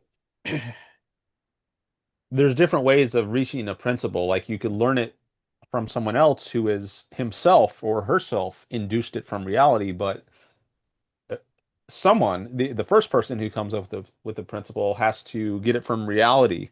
Like if Ayn Rand, let's say she comes up with his philosophy, objectivism, the way she learned objectivism is not the same way that I learned objectivism or Bach or anyone else learned objectivism who just reads Ayn Rand. So she came up with it what's called inductively. She observed reality and she derived these principles. So the principles are very tied in her mind to the facts of reality, which I think is why she is at least one reason why she's such a strong advocate and the best defender of the philosophy. She really sees it in reality because there's no one else to get it from. She right, could only get it from reality. But everyone else who comes along years or decades later and then reads Ayn Rand, well, they can see some of the observations she had to make in order to reach her philosophy. And I mean, she gives examples in her writings, both in the fiction and the nonfiction. These are concretes, like in the fiction works, there are concrete events of the novel from which characters in the novel induce principles of objectivism, like Dagny and Dagny Taggart and Hank Rearden in Atlas Shrugged. They don't know as much as John Galt or Francisco d'Anconia, other characters, but through the course of the novel, you can see them learning. So they're figuring out inductively um, from observations and experiences they have what a right view of the world is. So you get some ideas of the concretes from which you can draw certain larger principles or abstractions, but I don't think you get it to the same extent that you would if you were the actual originator, like if you were Ayn Rand. Um, so I think the your grasp on a given principle is probably not going to be as firm, as grounded, as tied to the facts of reality as it is in Ayn Rand's mind just by reading her books. You'll get some grounding, some idea, but to actually induce it yourself, I think that's taking it to another level of being able to grasp it solidly. So I guess Ayn Rand induced these principles like honesty from the facts, and she could give a great defense of it, and I can give some kind of defense of it. Um, Probably not as strong as Ayn Rand could. Um, but I got into this whole spiel because I was thinking if you get your principles from reality, you've already done the calculus, so to speak, like the weighing of oh, benefits and cons in forming the principle. Like you wouldn't have formed the principle unless you had already considered these kinds of pros and cons, benefits and hazards of being honest. But by having these experiences and thinking about it, you reach the principle that it's good to be honest all the time. As well, it's a contextual absolute. Um, so within a context, like if the context is it's not an emergency, um, it's not there's no issue of protecting your privacy. It's like if you specify the context correctly, Yeah. then it's always good to be honest. So, you've already done the calculus. So you like once you get to this point of deciding like should I lie on my resume about this time gap so that the AI doesn't catch it, you don't have to freshly anew do a bunch of weighing of pros and Well, cons. You've already done that. so I think that's right, or a truth. At the same time, the calculus from an objectivist perspective would be integration, ultimately grounded in observation. And there's continuous learning and observing and integration that adds rational defense to prior knowledge. And there's an issue of you have to keep seeking knowledge and integrating an example and concretizing to maintain knowledge, and especially as the world changes and gets more complex. So for example, what counts as initiation of physical force, what doesn't, would have to be constantly thought about when you get new technologies, cryptocurrency, this, the wireless technology, blah, blah, blah. So it's not like once you know it, it's intrinsically like without any further integration, you just apply it dogmatically. There's no such thing because it's an integration always. So even if you have so with new cases, even if you already know something, it's the application reinforces it and then grows your grasp of the principle, which has to be connected to observable concretes, which are the observable concretes of your life, which is the world as you live in it. So constantly thinking about cases is important for the induction and maintenance of the liveliness of knowledge of the principle into the future, I think. I'm not this is getting abstract and not addressing this AI screener case, but we're thinking about just moral epistemology, epistemology broadly.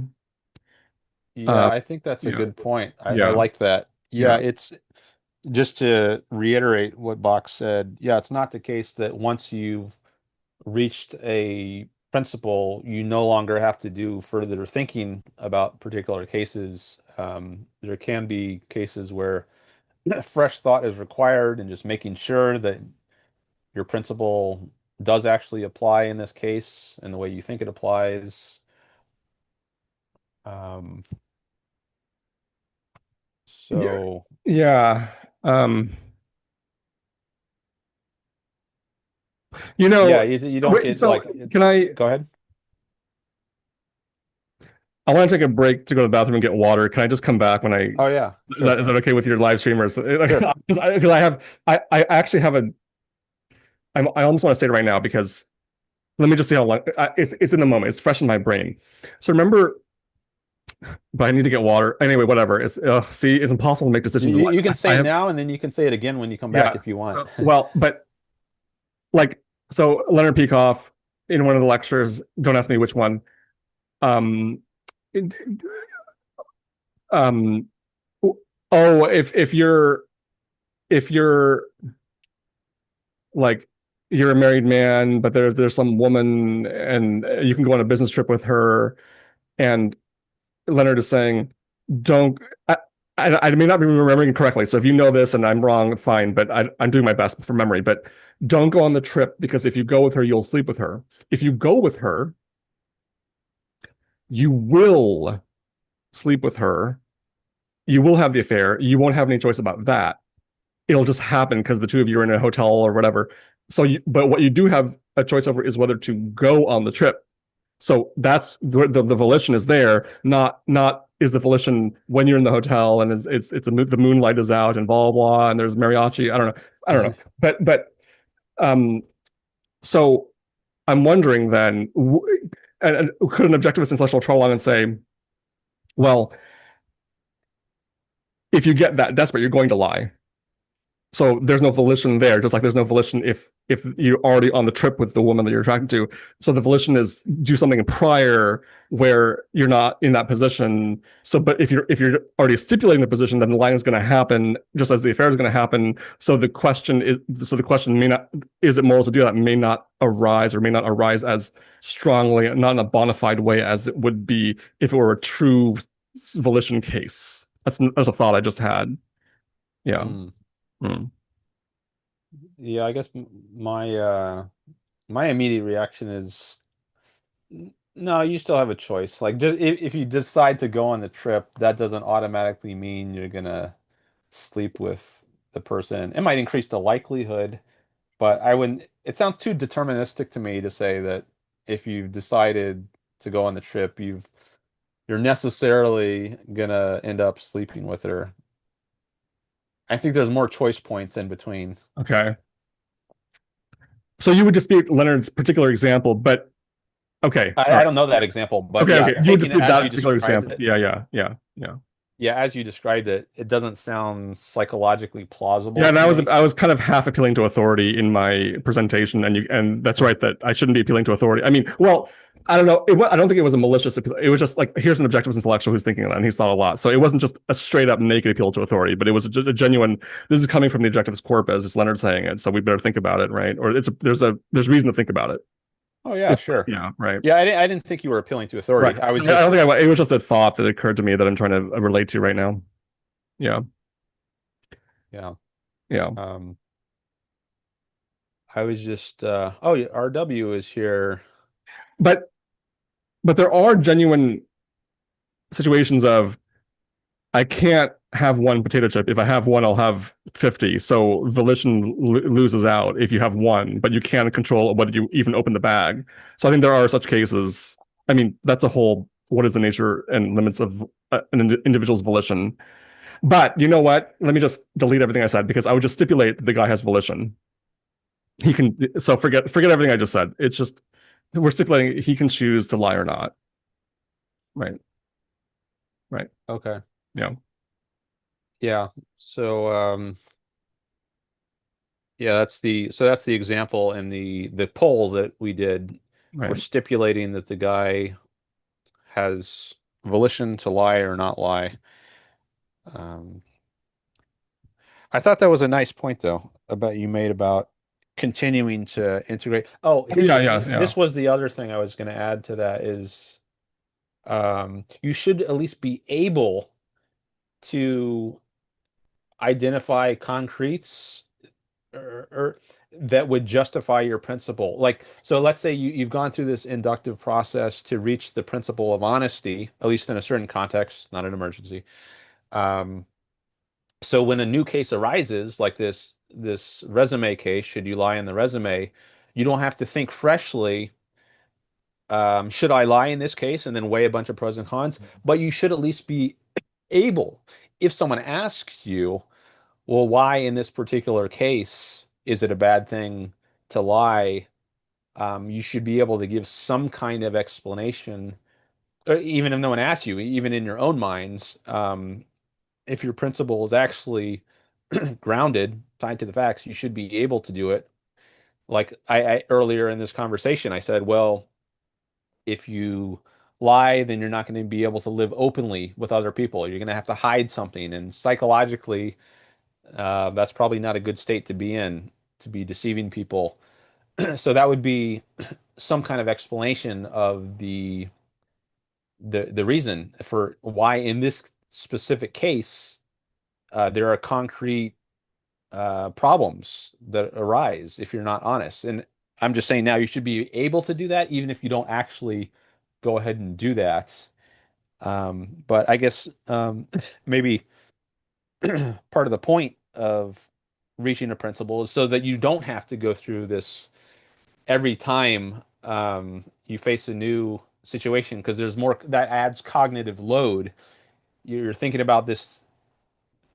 You could be thinking about something else and advancing your life in some other way instead of going over like every time it's that way with concepts as well. Like we form concepts to categorize things in the world, like human being, dog, cat, car, and we don't have to reform these concepts every time we encounter a new one. We just automatically apply this concept, and our mind is free. There's crow space, to use a term from Ayn Rand's epistemology, the crow epistemology. I won't explain it right now, but Um, if you've heard of this, you'll know what I mean. There's more crow space to deal with other things. You don't have to go through the same mental process you went through originally when you formed the concept or when you formed the principle. Your mind is free to deal with new things and advance your life. So I think that's part of the advantage of having the principle or a concept. But if you really have it, you should be able to give a concrete example of why it applies in a given case, if necessary. But that's just one little thought I wanted to add to your point. yeah, yeah. Um,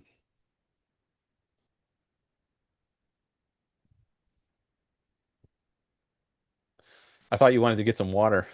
I do. I'm going, okay, but yeah, I'll bear back. Okay. All right. So while Bach is getting some water, I'm going to take a look at the chat. Hi, Robert. I see Robert is here. He says, temptation is a thing, hardly a free will deal breaker. Um, yeah, so RW said, your on stream just ended at 1 p.m. Okay, that was 6 minutes ago. 1 p.m. Pacific. Yeah, he did an AMA. So, oh, I got up to 14 people now. 15 people. Great. Maybe these are some of the people who are watching your on stream now that his is done. Maybe they're coming over. Anyways, welcome to the stream. It's great to see you all here. And thanks for any likes on the stream. Thanks for subscribing. Definitely appreciate that. Any shares? I've been having a chat with Bach Ho, who I've known for a long time. He's been on my channel before, a couple years ago. I think we did a video together. One about his dissertation. He defended self-interest or egoism in his PhD dissertation. And today we've been talking a lot about honesty and whether it's good to be honest in a particular example, lying on a resume, and a lot of considerations relevant to that. So let me take a look at some of these chats. I don't know if I'll read them in order. Wade says, intentions may overlap, good or bad, amongst all people who have lived and will live. So to live with good intentions is to experience a good life. To live with bad intentions is a bad experience. But what are good intentions? Asks Evolutionary. In the sense of being authentic and true, not in utilitarian value per se. True to what exactly? All right, so there's a back and forth here between Wade and Evolutionary. Oh, Fox says he can't unmute himself. There we go. Ask to unmute. All right, now you should be able to unmute yourself. Not that I wanted to interrupt. I just wanted to say that I couldn't unmute, but I'm happy Oh to. yeah, that's fine. Yeah, I'm just catching up here on the chat a little bit. Um, Wade says the seven virtues stand opposed to the seven sins. All right, that sounds like Catholicism, right? Aren't there the seven deadly sins in Catholicism, like gluttony, um, pride? I I don't like know what they all are. Do you know them, Bach? uh sorry, no, but I like the question that Dutzy asked. Sorry if I got the name wrong. Hold on. Yeah, let me get to Oh, Dishonesty in a sorry, second. yeah. It's your show, sorry. Yeah, I'm gonna get to her in a second. Seven virtues stand opposed to the seven sins. I think it's probably close to that if contemplated, but each to his own.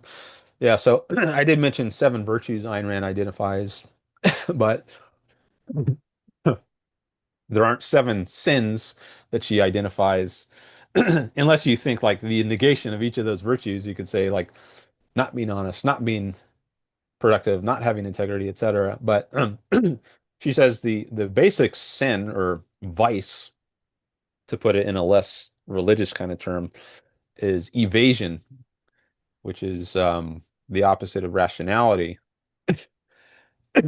So um, choosing not to focus your mind or to deliberately push some fact out of your mind, which you know to be true. That's the that's the basic vice in objectivism. So, um, but let me just continue here. Evolutionary says, I articulated my criticism with the conflict in objectivism above with some quotes from Rand. Contextually absolute equals relativism. Not sure about that. Um, but maybe I can talk more about that. Okay, now Dutzy says, what if you lie on your resume, get the job, want to come clean about your lie, and then find out that your boss also lied on his resume? Do you rat him out to HR along with yourself? Uh, okay. And then maybe I'll come back to that. I just want to Um, continue here for a second. Objectivism is consequentialist ethic, right? Asks evolutionary. Um, I don't know. I wondered about that. I mean, objectivism does consider consequences. Consequences are not irrelevant to whether an action is good or bad. So the objectivism, as you know, is an egoist philosophy. So if something has the consequence that it benefits yourself, then it's good. Otherwise, it's not. So, but is that what consequentialism means, the way it's used in academic philosophy? I think there might be more to it than that, but I'm not sure. Bach, if you want to chime in on that, you're welcome to. yeah, I do, and I'm also self-conscious that this is your show and I'm just kind of hanging around as a kind of something, but just let me know, you can tell me later, like anyway, let's figure it. Blah blah blah. Here, um, objectivism is objectivism consequentialist? That depends on what consequentialism means. Without getting into the weeds on that, in a trivial and not very significant sense, it is consequentialist because the aim is find out what is true, which requires correspondence to reality, seek happiness, which is an earthly thing. So we're going for consequences. One major point to make here is that the task of philosophy, an important task of philosophy is to guide epistemology, to seek knowledge, to plan for the future. We don't automatically know what's true. We don't automatically know the future. We have to gain knowledge. And a huge part of philosophy is objectivism is guiding the pursuit of knowledge and successful action in reality because we do not automatically know what the consequences are. So you can't. So objectivism would be against coming up with, suppose you could lie and always get away with it. Suppose you could do this and get away with this. Suppose you change the laws of nature to this. Suppose you already know blah blah. Because it's saying you don't know, which is why we need philosophy and epistemology and ethics to prepare ourselves to think, observe, act. So it's consequent. it cares about consequences only in a trivial yes sense, and the work is not, well, just do whatever the best consequences are. The work is how to figure that out. That is the meat. So that's off the cuff, but I think that those are some important points to make. It's Okay. Yeah. So maybe the way consequences figure in is somehow different for objectivism than what is called consequentialism. Like this weighing of pros and cons, which I was talking about before. There is a place for that in objectivism. Like, what am I going to do this weekend? Should I go see a movie? Or should I go out to dinner with the friends? Should I work out at the gym? And you might weigh a bunch of consequences, and that can help you figure out how you should spend your weekend. So I don't want to give the impression before, like when I was saying, well, when you come to a new case, you don't have to weigh pros and cons. So it's in a certain sense, like you don't have to weigh the pros and cons of being honest. Like that is not a something that you weigh pros and cons about, at least in the way that you would weigh them when it comes to how should I spend my weekend. yeah, So, yeah, yeah. I just want to give you a nice, nice. That was nice. Yeah. okay. So, yeah, there is a place for weighing pros and cons, but maybe it's not the sort of place that the philosophy of consequentialism would say. Now, I'm not an ethicist. Bach was more focused on ethics when he was in grad school. But I was actually curious to look up, like on the Stanford Encyclopedia of Yeah, Philosophy, what like their intro summary of consequentialism. I'm also, I don't think, at least personally, I don't find academic taxonomic questions in relation to objectivism that important. I mean, I was obsessed with it when I was still trying to publish academically, but how does objectivism relate to virtue ethics, deontology, consequentialism, these varieties of consequentialism? It could be just a personal taste thing, but there's also like, if one is interested in telling in knowing what objectivism is, study objectivism. If you have strong instincts to go quickly to, well, how does it relate to this magazine of taxonomies out there? I think that's secondary. Assume if you have a genuine interest in learning objectivism, I think the primary thing is read Ayn Rand, read Leonard Peikoff, and see what you think. You know, right? Yeah. Um, I did just look. So if you are interested in how it relates to Yeah, yeah, yeah, yeah. um, academic philosophy terms, so the Stanford Encyclopedia of Philosophy, for anyone who doesn't know, is a very commonly used resource if you're in academic philosophy, and I used it a lot. I think it is a very good resource, and I'll just read the one paragraph at the very beginning of the article on consequentialism. Maybe that'll be interesting. Um, so here's what it says. Consequentialism, as its name suggests, is simply the view that normative properties depend only on consequences. This historically important and still popular theory embodies the basic intuition that what is best or right is whatever makes the world best in the future, because we cannot change the past. So worrying about the past is no more useful than crying over spilled milk. This general approach can be applied at different levels to different normative properties of different kinds of things. But the most prominent example is probably consequentialism about the moral rightness of acts, which holds that whether an act is morally right depends only on the consequences of that act or of something related to that act, such as the motive behind the act or a general rule requiring acts of the same kind.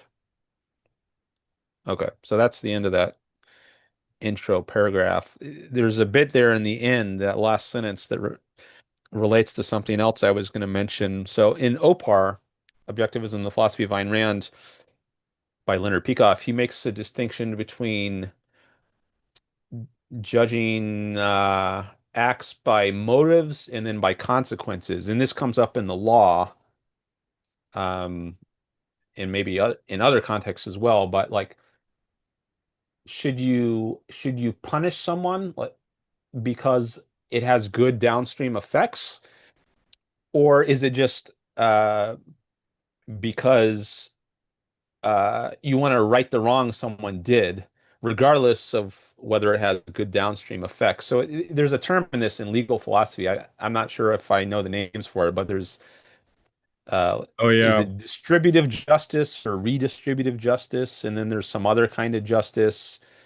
And one is more future focused, more consequence focused. And like there's a deterrent effect if you punish a criminal, like they'll be less likely to commit some crime in the future. And that's the reason that you should punish someone. And then there's another philosophy of punishment, which is said, no, regardless of its deterrent effect, it's just you should right the wrong that someone did, and they just deserve punishment.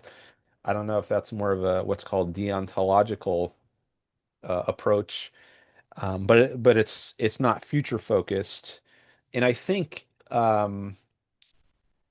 there is maybe the objectivist approach is kind of a hybrid of those. I might be getting this wrong, but Well, consequences do matter, but the nature of a thing at a given time also matters. I think I'm misremembering exactly how it's put, but anyways, if you wanted to say something, Bach, go oh, ahead. I mean, I'm with you on the hybrid, but at the same time, I'm scared of, I don't know if scared is right. I'll go with it. I'm scared of trying to relate objectivism to existing tech. And I know that's what you were trying to do, but it's just because really, if we're really trying to get at objectivism, it's on its own terms with the concepts that it regards as important with the proper method of epistemology. And then if you have a specialized context, like you're a grad student or an academic, and you need to relate objectivism to reparative justice, consequentialist justice, dual ranking act consequentialism, hedonism, deontology, Aristotelian virtue ethics, deontological virtue. It's yeah, you do that at the same time. I guess I'm realizing maybe this is just my own what I'm interested in, what I'm not interested in. So I'm not sure what I'm saying, Dan. I think it's just I have emotional aversion to, and it's like do we object? Does objectivism say you should punish the murderer to prevent future murderers, or because the murderer did something wrong, so he needs to be punished? Yeah, that's a question. I don't have a good, clear answer. Um, Well, I was thinking we could consider that. We could just forget how it relates to other yeah, academic yeah, theories. yeah. I'm wondering just right now, like what does objectivism have to say, if anything, about this issue? Like, what is a properly what is a proper legal philosophy? Like Yeah. if we're going to put a murderer in jail, why are we doing that? Are we doing that? I think we could say at least partly, I think we're pretty safe to say at least partly it's because of the deterrent effect and well, not just deterring other people from who are going to do copycat actions. We don't want other people, but to prevent this guy who murdered from murdering anybody else. So it's partly that to prevent future bad things from happening, but is it also to punish past bad things that he did, or is it both? My Yeah. feeling right now, like not having thought about this a lot, is it's both. That we're both trying to stop something bad in the future from happening, and we are we're addressing something bad in the past that happened. Yeah. I first want to say I'm not trying to people on chat ask whatever you want. It's Dan's show. He decides. And I'm just, I'm not trying to like step on anyone's shoes and say, I'm just reporting with the questions I'm interested in. And Dan can kick me out whenever he wants, of course. So yeah. And to that point, I don't have a direct comment on what you just said, but I think Harry Binswanger said something to the effect, the police can't really be preventative or that preventative. I mean, if someone's going to murder or rape or steal, they're going to do their best and they may succeed. you can't preempt someone who's innocent. So often the cops will just come after the fact and then try to find the murderer, find the rapist, find the thief. But a lot of it can't be prevented, and that's just how it is because you can't preempt, you can't take action against someone who has not done any crime yet. And I know that doesn't address your case of I know your case is someone has committed a murder. Do we put them in jail or not? I'm just adding that. The issue is why? What's the Yeah, yeah, yeah, reasoning? yeah, Is it only because it prevents future bad things, or is it also because of some other reason, like yeah. he just deserves to be punished for his past bad behavior? I remember Rand tackled that exact question, but she just said if you've done a crime, something bad has been done to you. But she didn't. I don't. From the Q&A that I read, I didn't pursue it. It was just she left it at that. I think that was an extemporaneous Q&A in the moment thing. So yeah, I'm actually not I'm not sure about that. Like I would want to hear I'd be interested to hear from someone who's thought about this, No. like an objectivist legal or moral philosopher who's thought about this, like what they would say. Is there uh, is there a reason to punish someone for something he's done in the past, apart from the fact that it potentially prevents future bad things from happening? I'm not sure. Seems like maybe it's kind of what is the point of punishing him for past things he's done if it's not going to have any effect on the future? So maybe it does come down to only future things and then only consequences. So then, Well, which is not to say it's consequentialism necessarily. I would want to read more about that article that gets back into relating it to other terms. Um, yeah. I was just thinking about the taxes to the person who said, "Do you guys ever consider the costs?" I mean, that's I'm looking at the chat now yeah. too. Oh, hi, Jason. Jason Adams is here. Um, by the way, Jason, your phone number showed up in the last stream. I don't know why, maybe because of the Zoom settings, but I blurred it out. So if people rewatch that video, it shouldn't show up. And I changed the settings so that your number is at least partially masked if anyone else tries to call in by phone number. Okay, but good to see all the chats going on here. I see a lot from evolutionary. Oh, Matthew Stroud is back. Hi, Matthew. Um, he says a consequentialist would only care what happens, not what the intention was. Oh, yeah, that was another thing. Maybe that's what I was remembering from Opar. Dr. Peikoff says both the intention and the consequences matter, if I'm recalling correctly. But I guess the reason the intention matters is because it has certain consequences. Like if you're having a certain intention didn't have certain consequences, then why would we care about the intention? But so I don't know if that means consequences are more fundamental than the intention. Like the only reason we care about intentions is because they have consequences. It's not that we care about the intention for its own sake. Whereas the consequences, you might think, well, we care about them more for what they are in themselves. Um, so maybe the intention is sort of instrumental interest because it has certain consequences. We care about it. But I do remember Peikoff saying both intention and consequences are relevant, and that strikes me as right. No. I mean, you're dealing with somebody, you want to know what kind of intentions they have. Do they have good intentions, bad intentions? Um, oh, then evolutionary. Oh, he just said what I was saying. but we care about intentions only because of its impact on future consequences. Um, Wade says, sounds a bit like the chicken and egg problem. Do intentions lead to acts or acts lead to intentions? Okay. I just like to read through some of these. I don't know if I'll read them all. Um, Wade says, so the suffering of a criminal brings justice, eye for an eye. I do like eye for an eye because it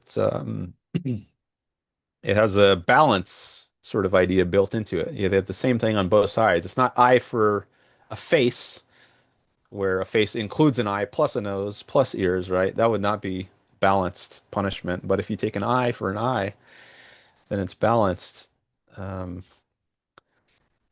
Whereas I guess that's you get that idea in the Old Testament in the Hebrew Bible, and I guess it first comes up in Exodus, which I read not too long ago. But once you get to the New Testament, Christianity, I guess there's more of an imbalance sort of idea of justice. Then you have Jesus telling people in the Sermon on the Mount, turn the other cheek, right? And if love your enemy, and if someone asks for your cloak, give them that, and then something else as well. I forget exactly what the what the line is, but it seems like it's a more imbalanced sort of view of justice. And you should have mercy rather than justice, right? I think that's part of the idea of Christian ethics. Whereas I think the Jewish Hebrew idea it is more of this balanced eye for eye, at least in certain contexts. I'm not going to say it's all it's all like that, but I know you at least see this quote in Exodus. Um, Robert Nacier says, "Holy false alternative, Batman." What's the holy false alternative between intentions and consequences? Or okay, Matthew Stroud, evolutionary. Okay, I'm not going to be able to keep up with all this. I'll read through them all later after the stream. Mm. But I just want to read at least a few of them here now. Bach, did you want to jump in and say anything at this point? Nothing comes to mind. I'm Okay. hanging out by just inertia. It's pleasant to just to kind of sit, but I don't have a particular. Okay. That's Yeah, cool. I think I'm learning. I'm interested in more in my own philosophical interest is in daily living on the positive, like pursuing happiness, not like what to do about murderers and why. But no, there's legitimate questions. I'm happy that people are talking about it. Just I'm just learning what turns me on intellectually. Sure. Yeah. Yeah. You're welcome to hang out here. Oh, thank you. Yeah, I'm Um, kind of just ex being in the experience of just being a guest sidekick kind of thing in the moment with you. yeah, that's cool. Yeah. That's good. Um, Hi, Mark. Welcome back. Been a while since I've seen you. He says, boo, no sanctions of the victim. F, religious altruism. Hashtag objectivism. Most people voted yes on lying on the resume. Yeah, three Um, quarters. I mean, it was a small sample, but um, I don't know where I'm going with that reflection. It's just Yeah, these people didn't identify themselves, so I don't know if these are. It would be interesting to know if those were objectivists or non-objectivists. Um, which one would you have voted for, Bach?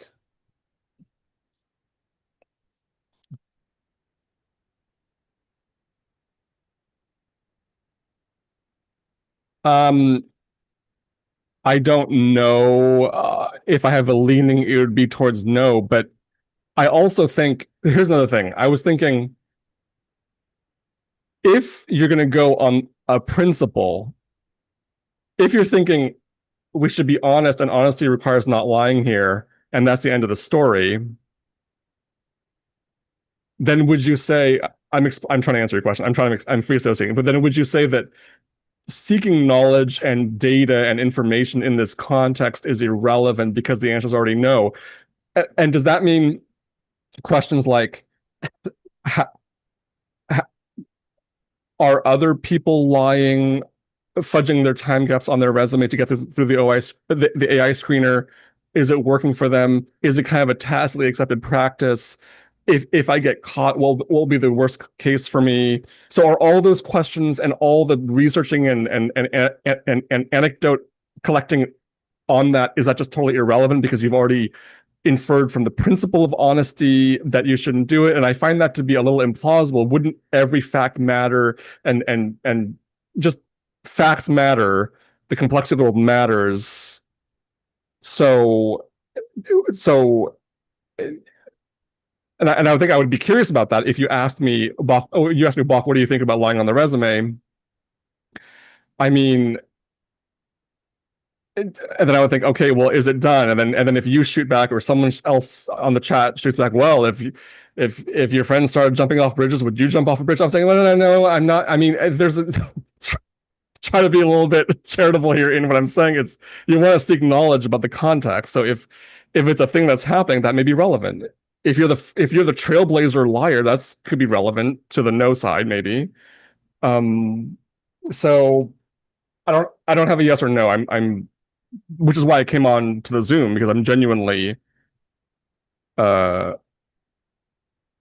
wondering about it. Yeah. Yeah. I wonder if so I was thinking maybe the first thing I would want to know is the person's context of knowledge. Like so if someone is answering differently than I would have on the poll, so if I'm going to answer no, which I would have, I would say no, you shouldn't lie, assuming it's not an emergency.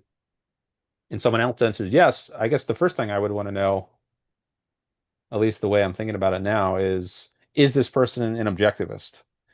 So are they coming at it from the same basic context of knowledge I'm coming at it from? If they're not an objectivist, they have some other philosophy, like maybe they're a utilitarian. I might say, okay, well, that might explain why they have a different answer. But I guess what's more interesting is if they have the same context of knowledge, they say they are an objectivist, and No, then they have a different answer. Then I would say I would want to know why that is. Yeah, I'm inclined to think the person is an objectivist, or not but a rational, honest, truth-seeking person. So honest, well, I just said honest, and you're going to say, well, maybe, I mean, a rational, honest, and very interested in honesty, truth-seeking person who's also trying to pursue his happiness and live practically.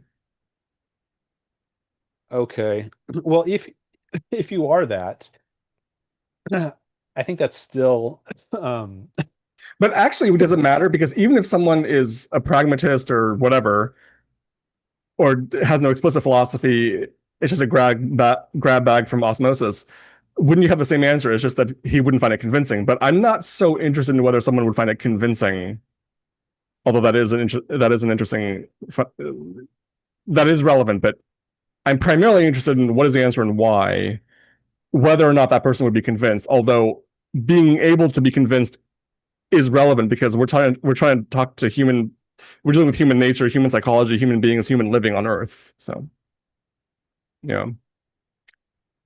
I feel like I'm adding a bunch of stuff, like cans of worms, but that's whatever. all right. Yeah. Well, I guess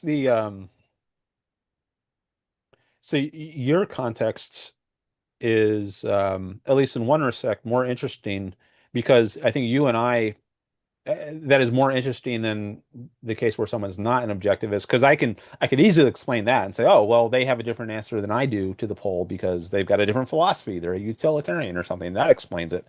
Yeah. But what's more interesting is why someone who has the same philosophy either doesn't share my answer because they disagree, or they just don't know. So um, I'm curious, like in this case, so I guess you're more in the don't know camp. You're not sure how you would answer that. I So just 1 second, yeah, I'm and sorry. then I'll come No, to I mean, it's your you. show, so always, of course. Yeah. So if you disagreed and you were a hard yes, you would lie.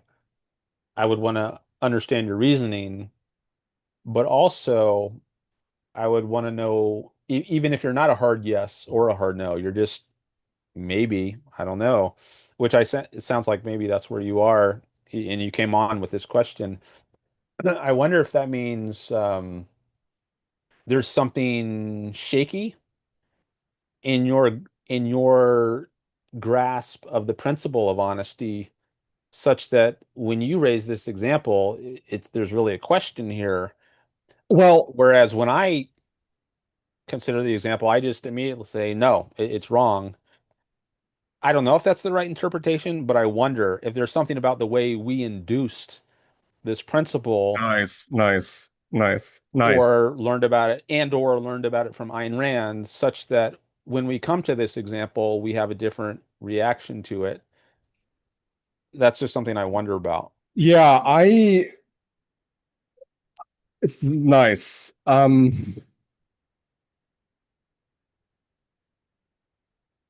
It's very abstract. I mean, inducing a moral principle is, I mean, can I even do that? Yeah, that's one. I mean, I can do it in the sense of think certain thing. I mean, I can understand when I read Ayn Rand, but and think about like, but if we're talking like really rigid, like high quality, objective, inductive thinking, that's really, I mean, I think that'd be really challenging. Maybe. Um, Whoever said in the chat that emotionally he couldn't tell someone not to lie, but he doesn't believe that lying would be good or moral. I'm with him in vibe, him or her in vibe. I forgot who you, but I'm looking for that chat. this gets to, if since you're fine with cans of worms, this gets into like objectivists and how we sometimes get along and sometimes we don't, or or like we come from very different backgrounds and sometimes there's that's too abstract, that's too big. How am I coming at this? There's a real question of there's a guy who wants to work. I feel like I'm just repeating myself. I'm sorry. I feel like if I keep talking, I'll just repeat things I've said many times. Um, but when you say, are there differences in how you and I have induced the concept of honesty?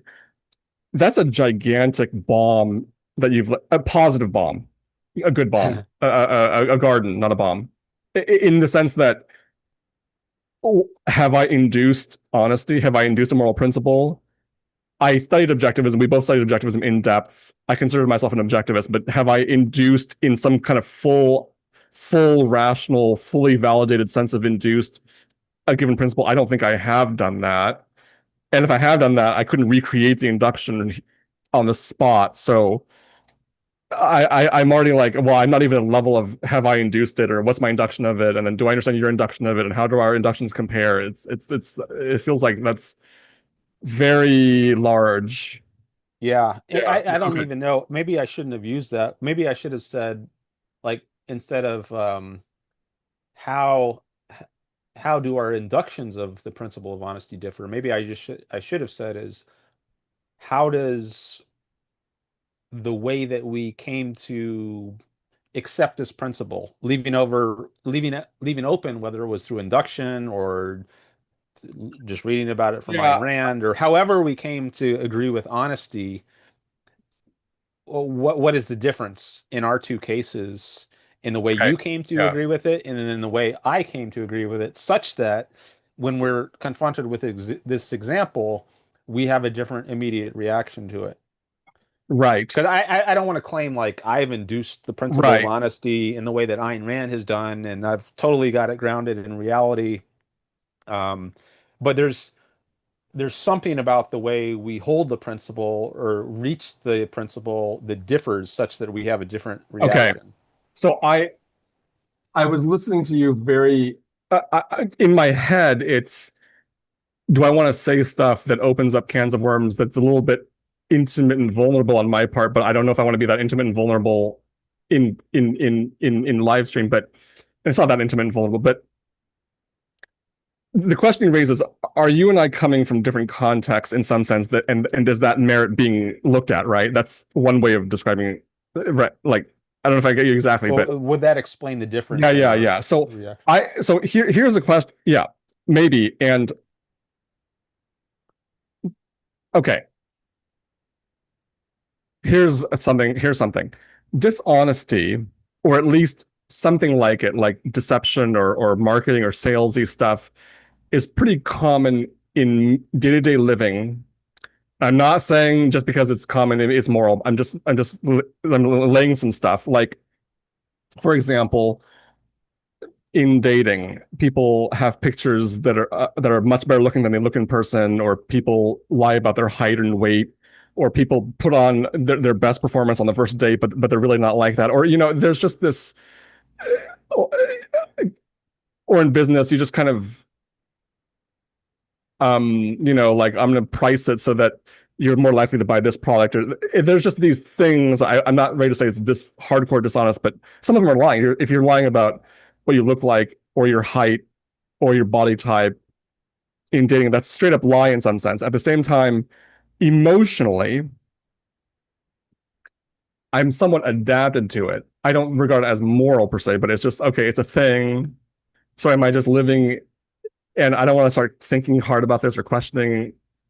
This feels intimate to me to talk about this. But so there are many other cases. The resume is just one case that I focus on, but as exemplifying a wide range of real life cases to think hard about in terms of real living in real life. And then you're also raising in me, this is an interesting conversation we're having, that objectivists, like, I sometimes they come across as just not with it, like they're not able to discuss real life. They just kind of have this like hammery thing that they do. I'm not, and I am an objectivist, so I'm not trying to shame, but it's just coming up like this issue of context and where are people coming from and what's their common ground and what can they relate to emotionally. You know, that's in the air for me right now. Okay. Yeah. Yeah, I'm thinking about the dating example and lying about Yeah. your statistics, your height, and so forth. One thought I had on that is, Or age, right? Sorry, an yeah, age. yeah, there, and you mentioned like you wouldn't say it's moral, but you have a certain emotional comfort with it. And I was thinking, go ahead. Okay, so I'm very accustomed to gay men lying about their age, lying about their height, lying about their body type, so that when I go on these first dates, it's like, okay, you lied, but it's like I'm adapted to it. It's like, but I'm thinking, well, maybe I shouldn't be adapted. It's just, it's. You said you're 5'11". You're not. I mean, no, it's but Okay.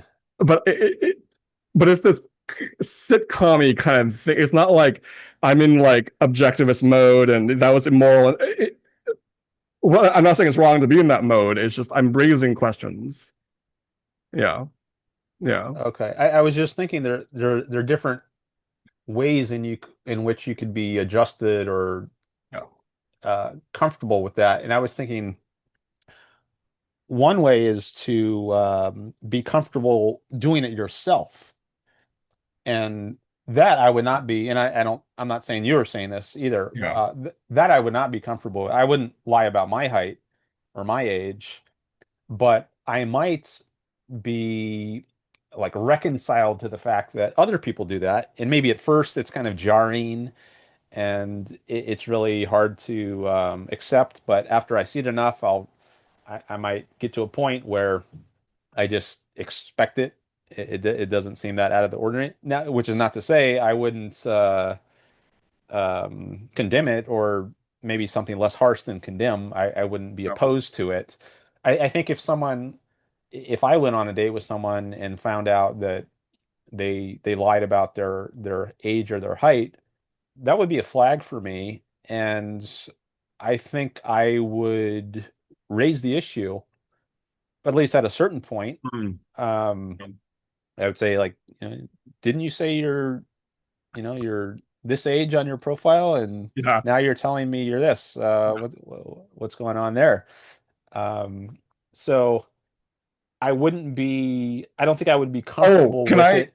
can I do a Just quick? as Okay, right. I wouldn't be comfortable with it in the sense that like I would never raise the issue. Maybe I wouldn't raise it immediately as the very first thing, but I think I'm not comfortable with it enough so that at some point I would want to raise it. So, Quick anecdote. It was just this guy.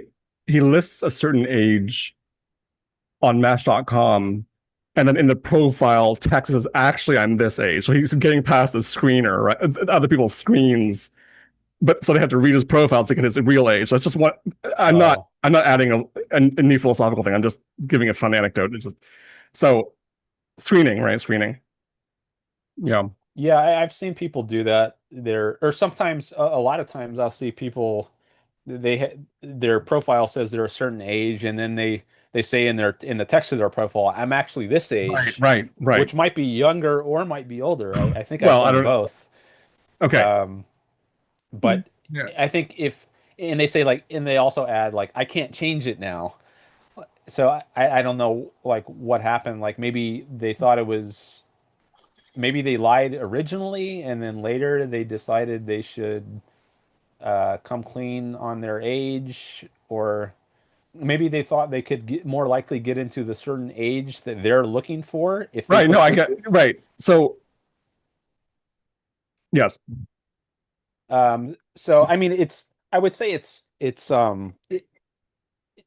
better to put the correct age from the beginning, but if they at least say like in their profile so that you can find out very fast, that's better than if they don't tell you until the first date.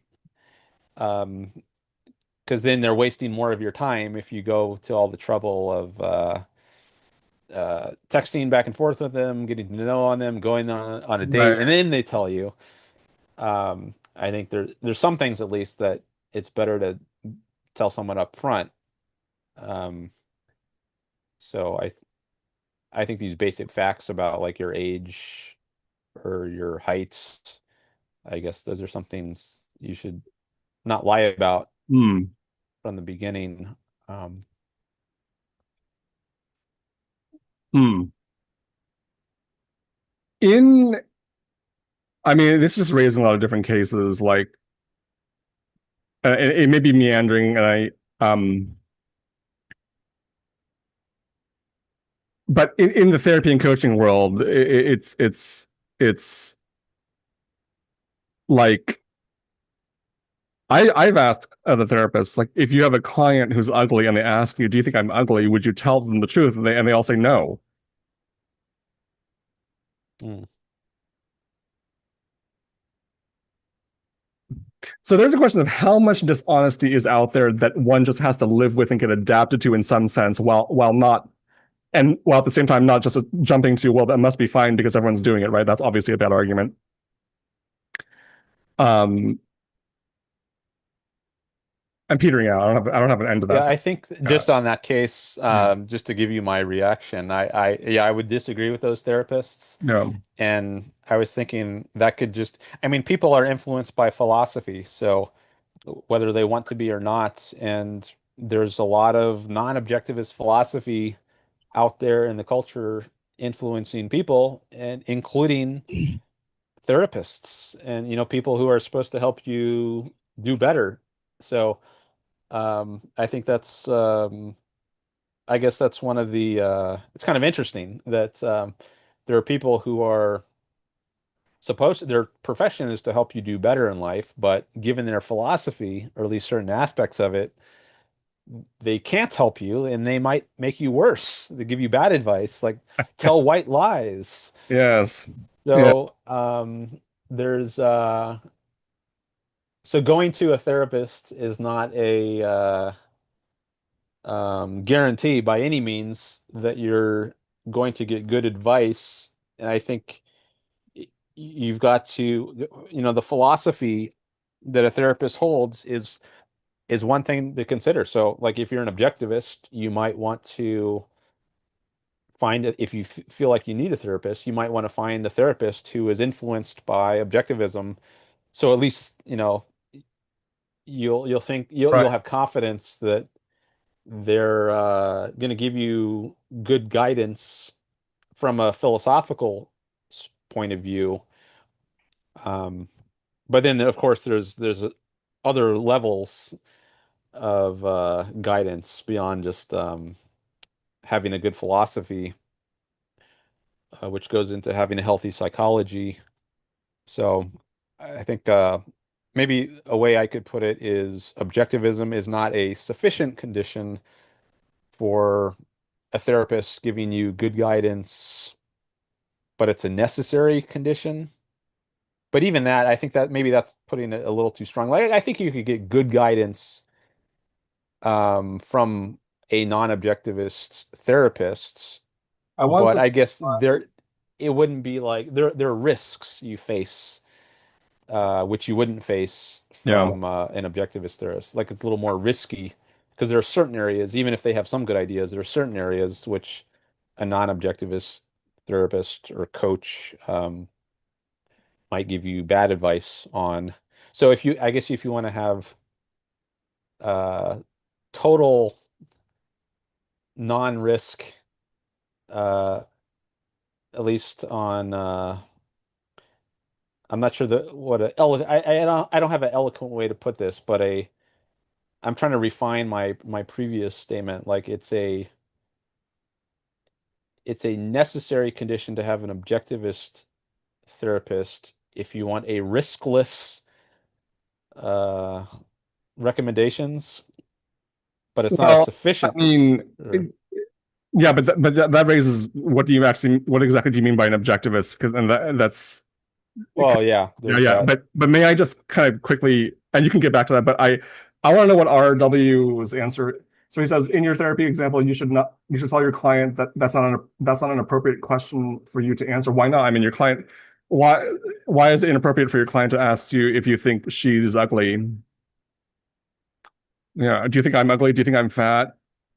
It's um Maybe it depends. Like if the client is someone who is pursuing, maybe she wants to pursue modeling as a career, then it would be very relevant. I want RW's answer without further. Well, you already gave. Go ahead. Whatever. Go ahead.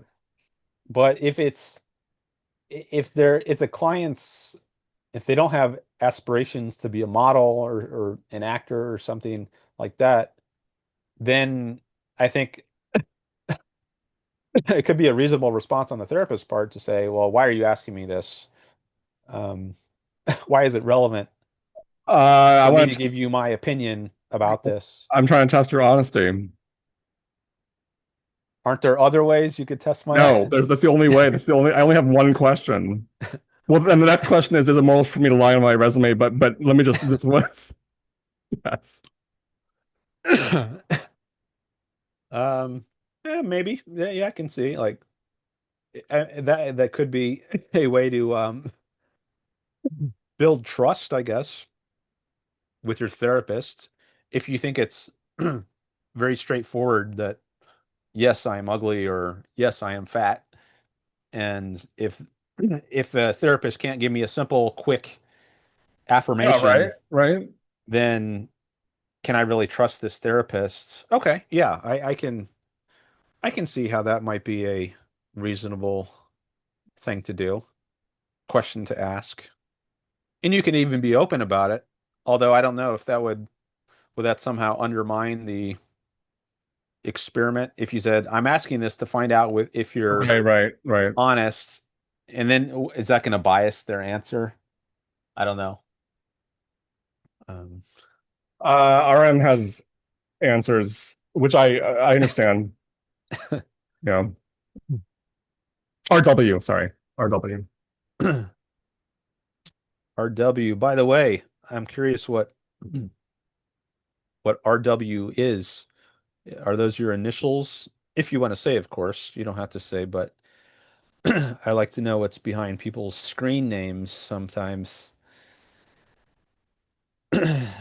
Um, Your therapist is not a mating partner or a beauty pageant judge. Your job is to help them with their mental health. Well, Yeah. Well, I think we addressed that. Why it might be reasonable if it's to build trust. Um,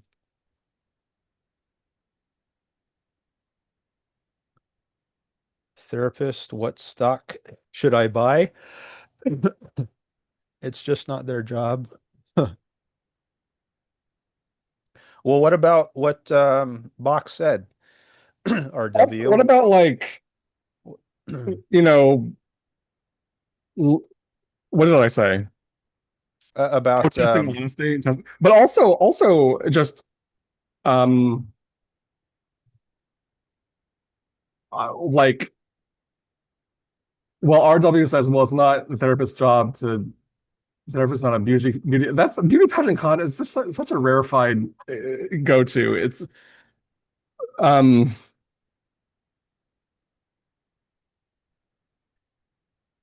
hmm. RW, what do you have any thoughts on what if the client says, I'm asking this because I want to, it's a test of whether I can trust my therapist. Yes, right. What do you think about that? You know, I'm just going to step away for a few seconds. I want to get a refill on my water here. I'll be right okay. back. Um that sounds good. Actually, I'm just going to turn off my mic and camera.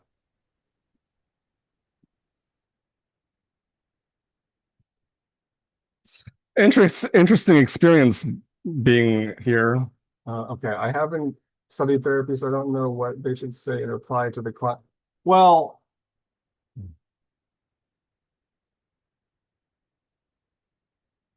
yeah, okay.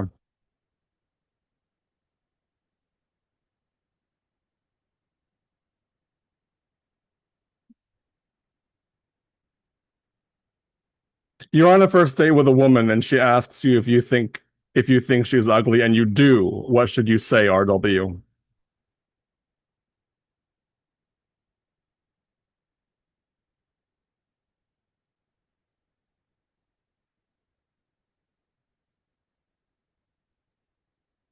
Specializes in aesthetics, go for it. That's a very rarefied answer.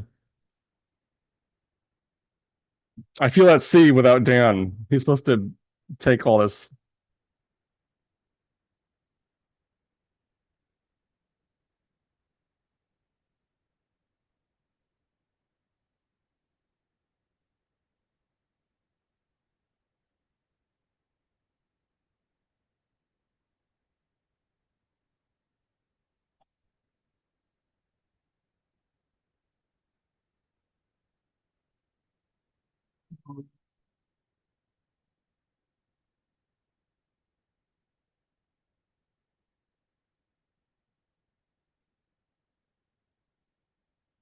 Right.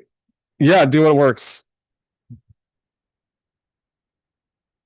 So what about the lying in dating, like adding an inch to your height or lying about your weight or whatever.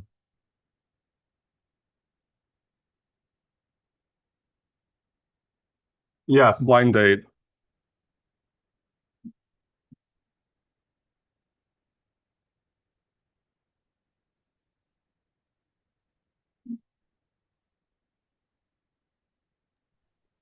All right, I am back.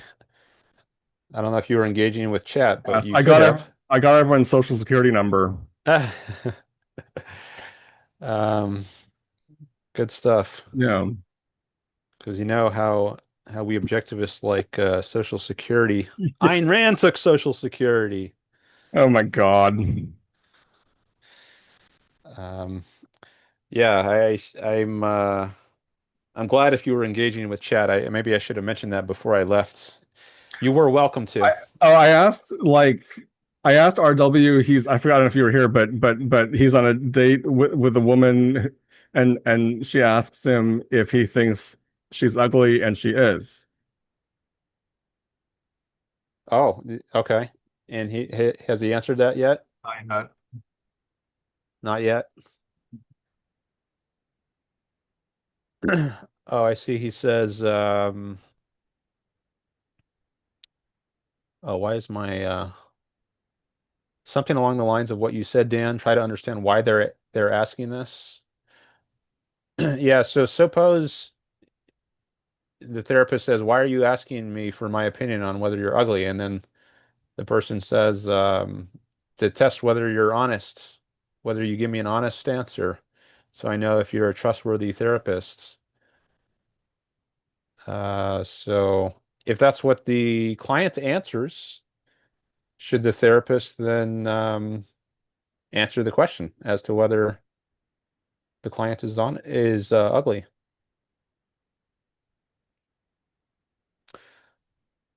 I refilled my mug here. I want to put some more Theraflu in there and then heat it up so I can soothe my throat. To evolutionary capitalism, I'd say I actually answered this recently on my Substack, but at least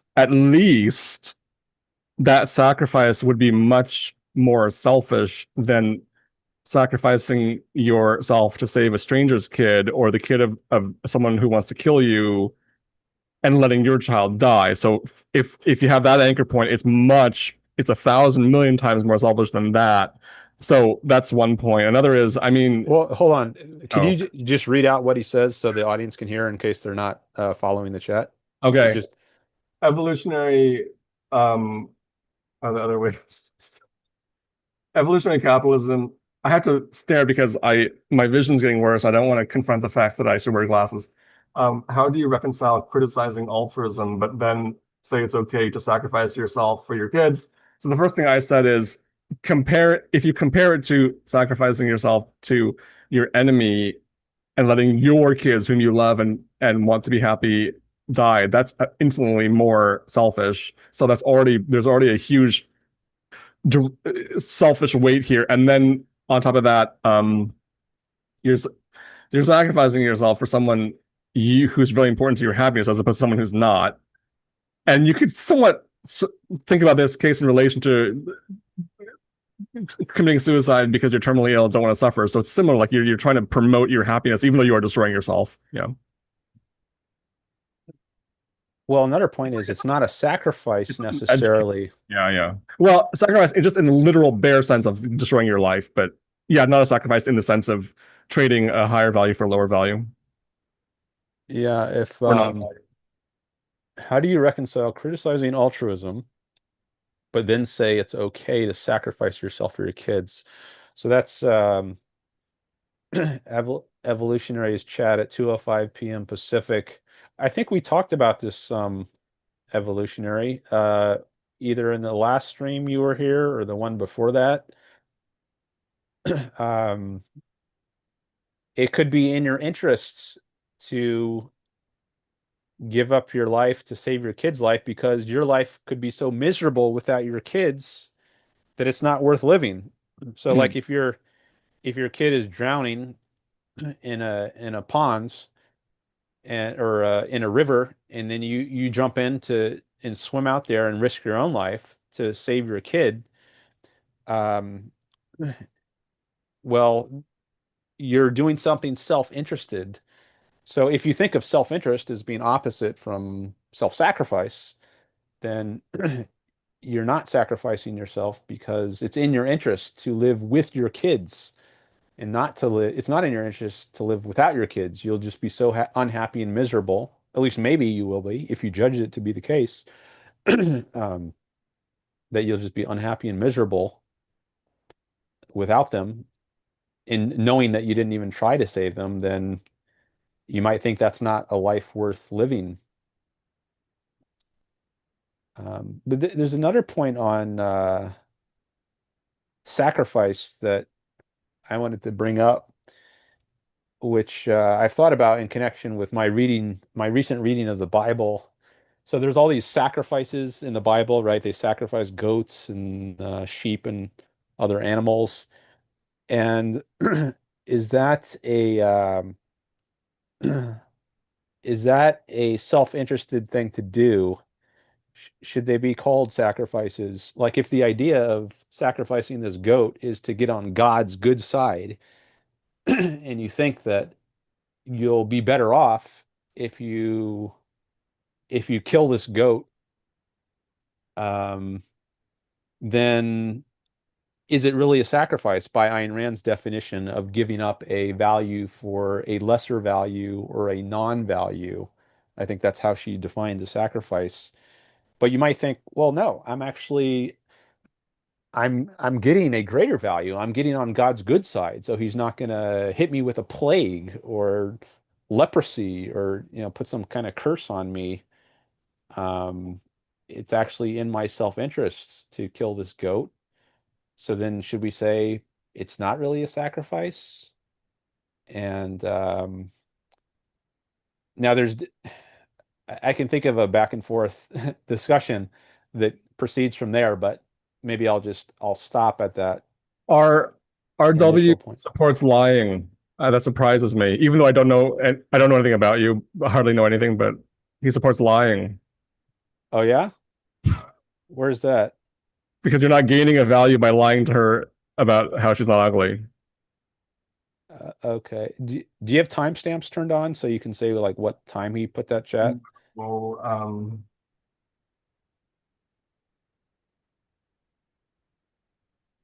I mean, it's not that far up. Scroll over now. I see one at 2:10 that says you also don't have to answer that question on a date. It is a weird question to ask.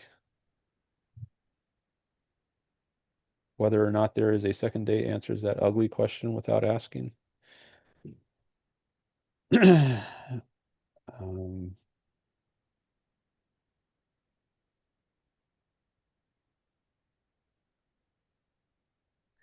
all right, I got to get my tea out of the microwave here.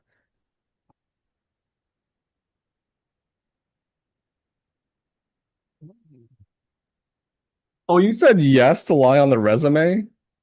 Sorry, maybe I just prejudged you. I mean, arbitrarily because I don't know you, but so you consider yourself an objectivist, and you said hard yes to lie on the resume. Oh, you interest me. I mean, sorry, I was already interested. I mean, but No, yeah, that's fine. That interests me too. Yeah, that's the case where I said, we have an objectivist who supports lying to women about their appearance and well, presumably to any gender, but and lying on the resume. And I think he's a hard on to um hmm. well, maybe this is the case where, well, one option is to say he's not an objectivist, Well, I don't want to. or maybe he Well, I misunderstands mean, objectivism, you- I don't um, think. or he understands it better than I do or that we Yeah, do, and maybe he's right. But yeah, there's that is interesting to me as well, because yeah, that's the case I mentioned before, where two people have the same philosophy, but then they have a different take on this concrete, which I mean, that comes up in many people who are objectivists or who call themselves objectivists. They have different views on immigration, for instance, or Donald Trump. Although, when it comes to certain cases, like if someone is enthusiastic about Trump, not just like I voted for him because I think he's the lesser of two evils, but if you like positively think he's a good guy and you're really enthusiastic about him, if someone is at that point, I kind of doubt they're really an objectivist. Um, so I guess there are I yeah, certain concretes where I would say no, the person can't actually be an objectivist and have this view of this concrete. can I jump Uh, in? Yeah, yeah. I like RW off the cuff thinking, um, head on, head on the line about the day being ugly. Do I need to call in? Yes, call in, call in. But no, that's interesting. I like that just thinking head on, like straight on, like, yeah, like here's my judgment. Um, and you consider yourself an objectivist. Yeah, call in. Sorry, if Dan is into that. Well, this is interesting because I've never had two callers on at the same time, but maybe this is a good time to try that out. I would be open to that. RW, if you want to call in, I invite you to call in. So yeah, and I guess let us know in the YouTube chat if you do want to call in Oh, because some dude see asked earlier, like, why would you lie on a dating app? I mean, I think gay men. Oh, I don't know. That's my context. I'm sure. Well, anyway, I'll just. I mean, they lie to get stuff. I'll leave it at that. Just that's enough to just kind of you can fill in the rest. okay. I see Adam is here. Hi, Adam. I think you might be new to my chat, at least. I think yeah, so I can I know some Adams. I'm not sure if you're the Adam I'm thinking of, but anyways, whichever Adam you are, welcome to my chat. And welcome to everybody. It's good to have I got There's a question of the straight on judgments. I withdraw. okay. Adam says hello. All right, I don't see any new person trying to call in yet. So I don't always have my eye on the Zoom window, so I might see it sooner if you let us know Hmm. in the YouTube chat if you want to call in. So RW, if you want to call in, let me know in the Or YouTube chat or too. others about. I mean, if whatever. Yeah, phone lines are open to anybody. Um, I guess, but I am interested in particular in what RW has to say because he's on the different side. He's on the other side of this issue than Bach and I are, or at least maybe I'm a I'm in the hard no, I mean, and he you're said hard. He said hard yeah. yes. He said hard Hard yes, yes. Unless and maybe Bach is somewhere in between I'm not. us. I'm not a hard yes. It's. Hmm. All right. 14 people watching now. Thanks for the likes on the stream. Thanks for any new subscribers. These live streams are really good for getting my watch time up. Hard yes. I noticed that. Um, Also, RW, you say you're not gaining a value from lying to the girl, but the value you're gaining, I think, is avoiding your own discomfort, right? Which I'm fine with. I'm not but that's a value, or is that not a value you're gaining? Is avoidance of discomfort not a value? Is it? It's just well, you need to let me know if you want. uh, That off the, there's a real question of this: the distinction between gaining and protecting a value. How significant is it in objectivism? That distinction. That's one question. He's trying to hmm. join with his private Apple email. Okay. Oh, uh, what I wonder what that means. How is email involved here?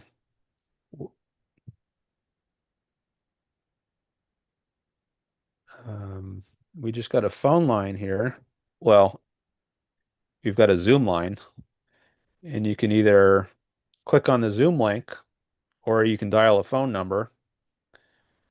But I'm not sure what email has to do with any of this. Maybe you mean you have a your YouTube account is tied to an Apple Wow. email. See, we got some I haven't checked the leaderboard. So YouTube now has these crowns they give people.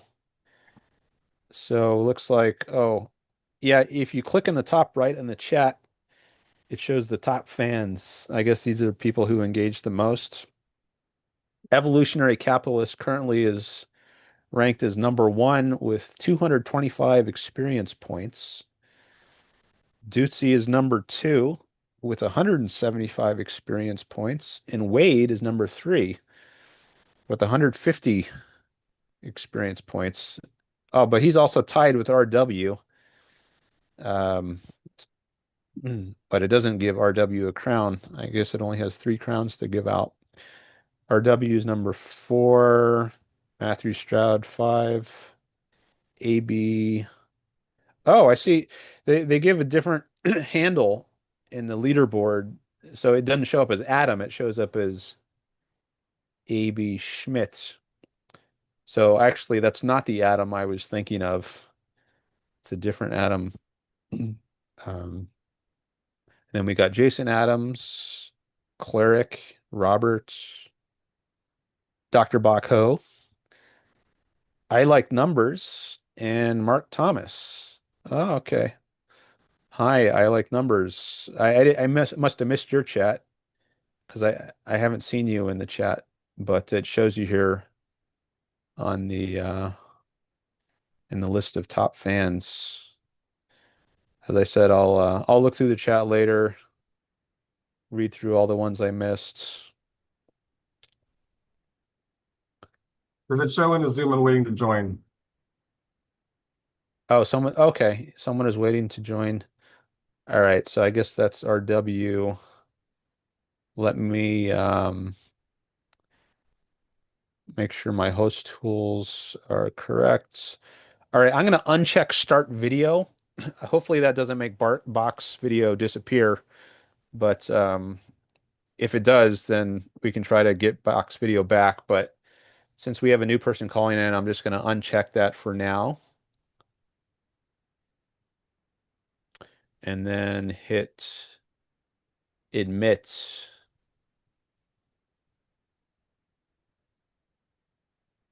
All right.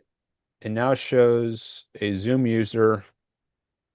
I don't know if that shows on I see it. okay. I want to see if it Welcome. shows up on YouTube. He's muted right now. I haven't asked him to unmute yet. Oh, I just want to see if his window hey shows up. RW, thanks for joining. Boost. Actually, I'm Yeah. gonna try to oh, hold on a second and check something in the does it show me in the Zoom? Right. Oh, he actually he chatted to me and he says this is RW. I muted the stream since it's delayed. Okay. All right, let me ask you to unmute. You should be able to unmute now.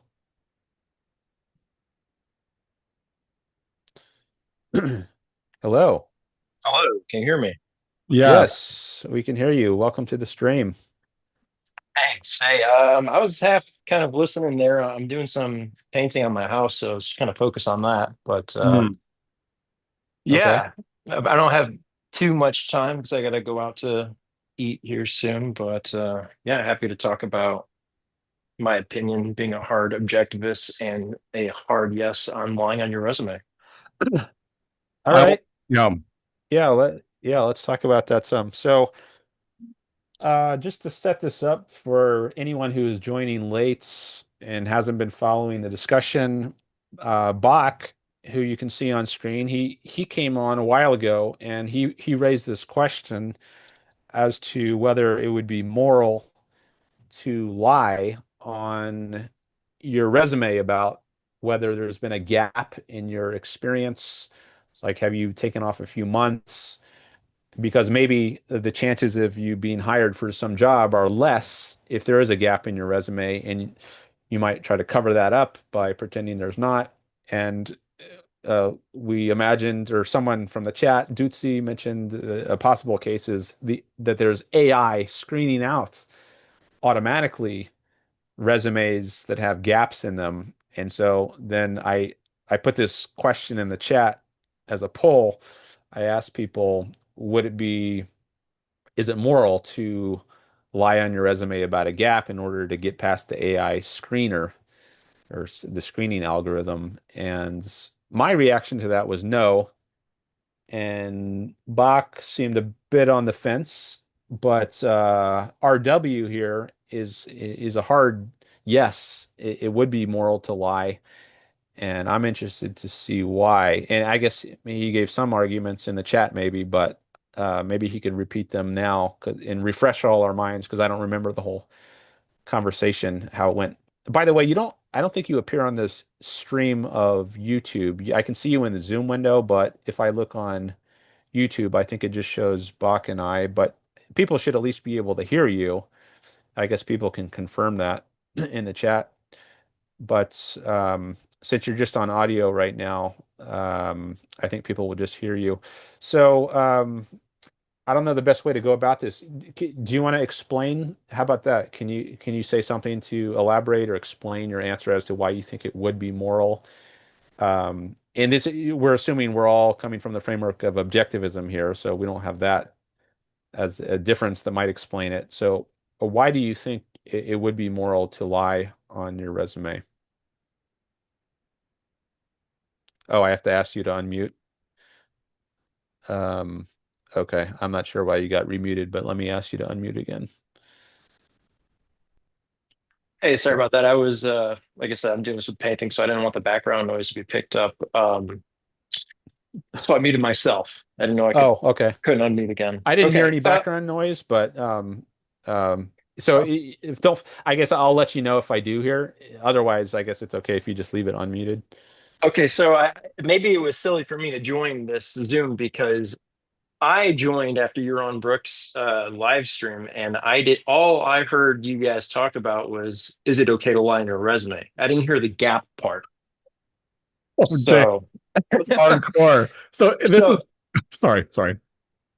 so I would agree with Dan that it's not okay to lie about the gap.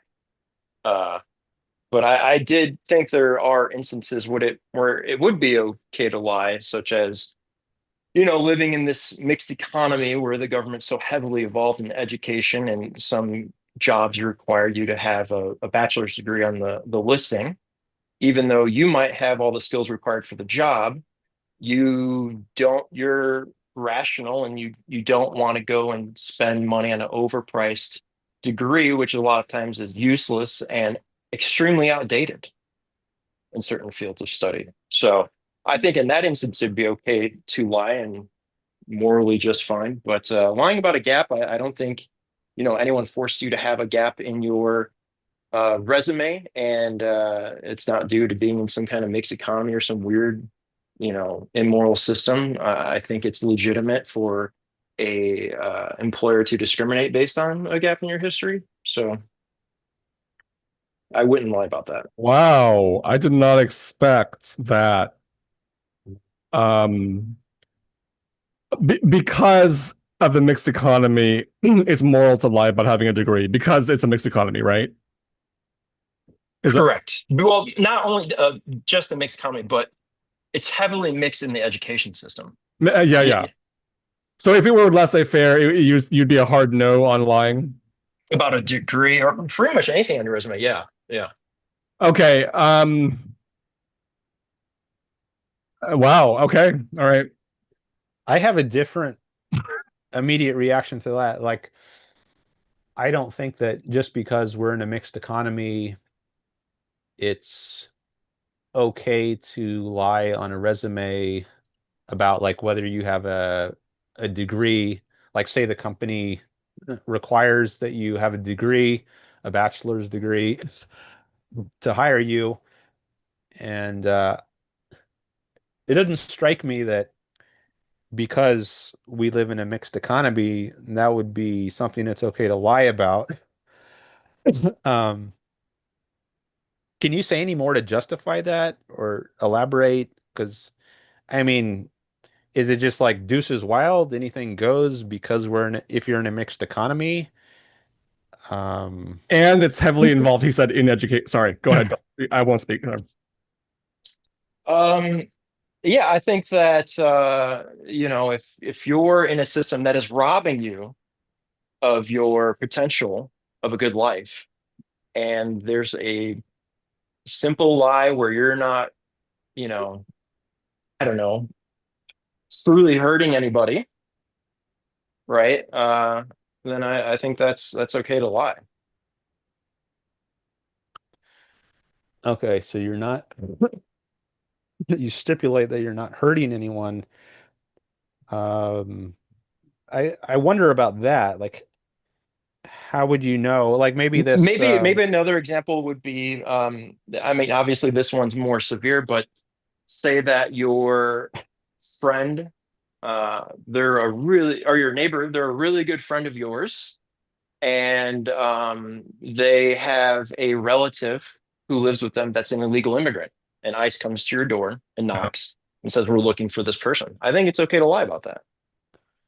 This is like, if I may just add worms, the morality of printing counterfeit money because the government already prints money, as a serious thought. But you're stealing with the printed money. You're stealing from somebody who thinks you're giving them real money that they didn't have anything to do with the printed money.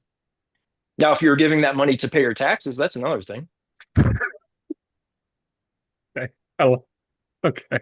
well, I think the immigrant case is maybe different than the lying about your whether you have a bachelor's degree, because I think there's something corrupt about the law in the immigrant case. Like, I think our immigration laws are very corrupt and they're far too restrictive.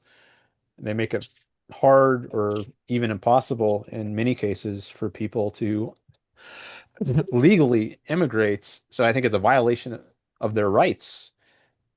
But I don't, if some private employer has certain criteria he wants all his employees to meet, isn't that just a private decision he makes? It's not some corrupt law that involves the government violating people's rights. It's just there's some private employer who wants his employees to have bachelor's degrees. Wouldn't it be a violation of his rights to a kind of fraud, I guess, to pass yourself off as someone who has a bachelor's degree when you actually don't? I So think I think that's it's, yeah, go uh, ahead. I think that's a fair point. It would have to, in order for that to be okay, it would have to be like somehow a mandate from the government, right? Like this company gets tax write-offs if they have this many people with bachelor's degree, that kind of thing. Then it would have to be something like that. If there's absolutely, it's just the employer who wants that, then I think you're making a fair point. In Atlas Shrugged, there was a line spoken by one of the heroes to the effect, uh, uh, maybe it's not part of Atlas, in the corpus somewhere, she said, a sign of a decaying civilization is that honesty becomes self-sacrifice.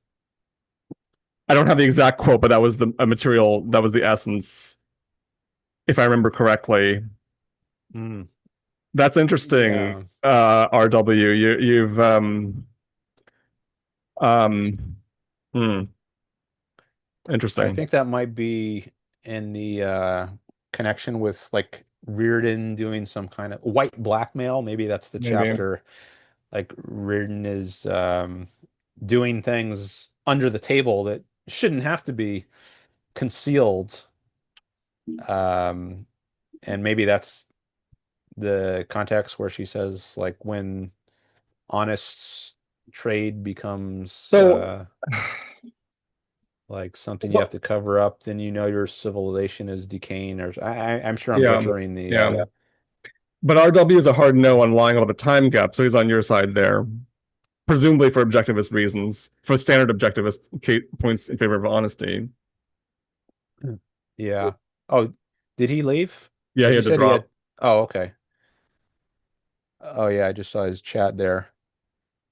Um, he says, I do need to drop. Love the show. Thanks. Thanks for coming by, RW. I appreciate it. Good to have you on here. And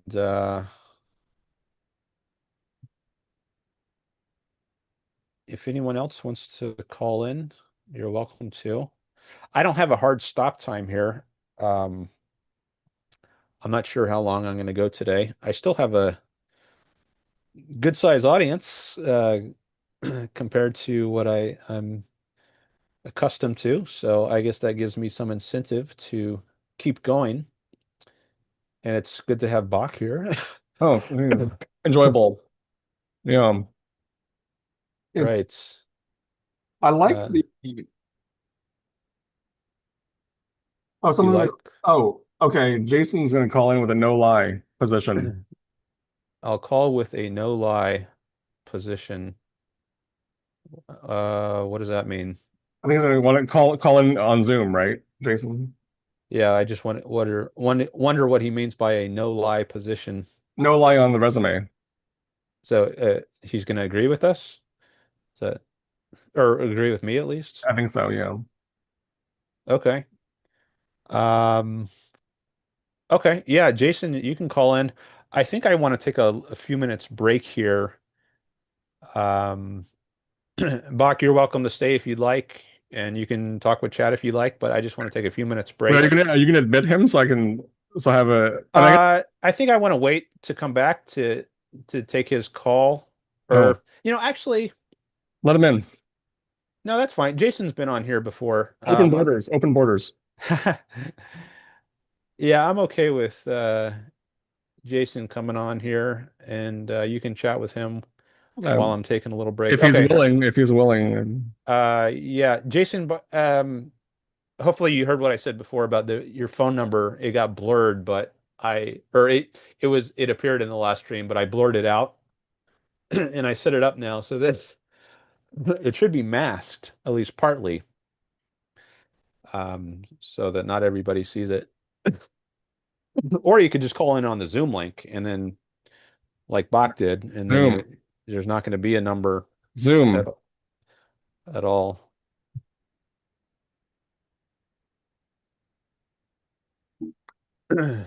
Um, it took him a few minutes last time to call in, so maybe he needs a few minutes. Yeah, he says, yeah, I'm trying, no lying. Um, But he said no lying, so I think he means no relaxing. no relaxing. Never mind. Pass it over. Next. Okay, I missed something there. Um,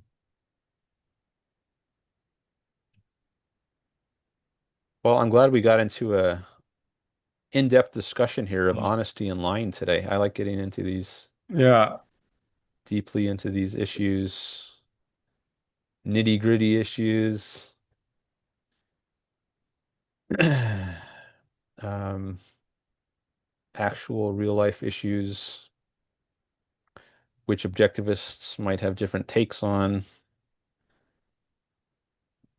Um, oh, he says he's tried twice. What happens when you click on the Zoom link? Zoom does not click. Hmm. I don't know why that would be. Bach got through. RW got through. So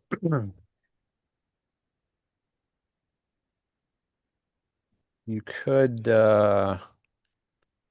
well, if the Zoom link doesn't work,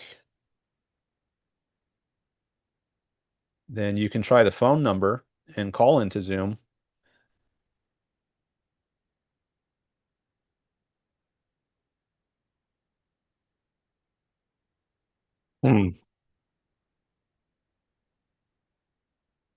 Or maybe you could open up, if you have the Zoom app downloaded, maybe you could open that app and then copy and paste the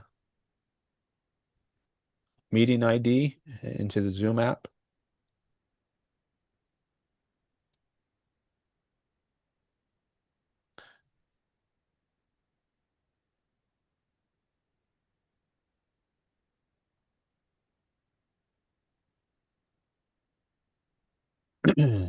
RW says, I asked Grok AI, does the government provide any incentives for companies to hire people with university degrees? I was shocked at the answer, but I guess I should have known better.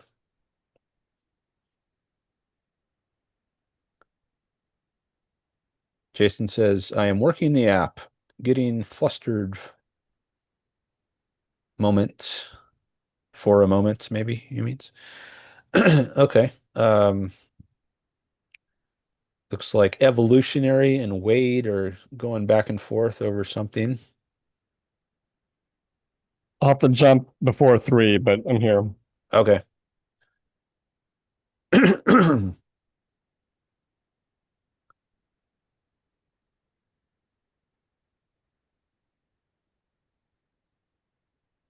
RW's position that lying to the girl about her not being ugly is like that objectivist intellectual's position about saying I enjoyed the cake.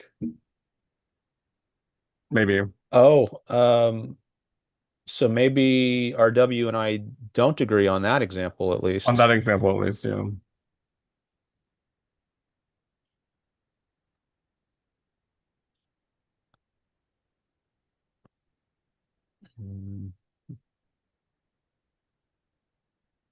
Oh, now I see Jason. Mm. Here we go. Make sure my settings are correct. Okay. Admits.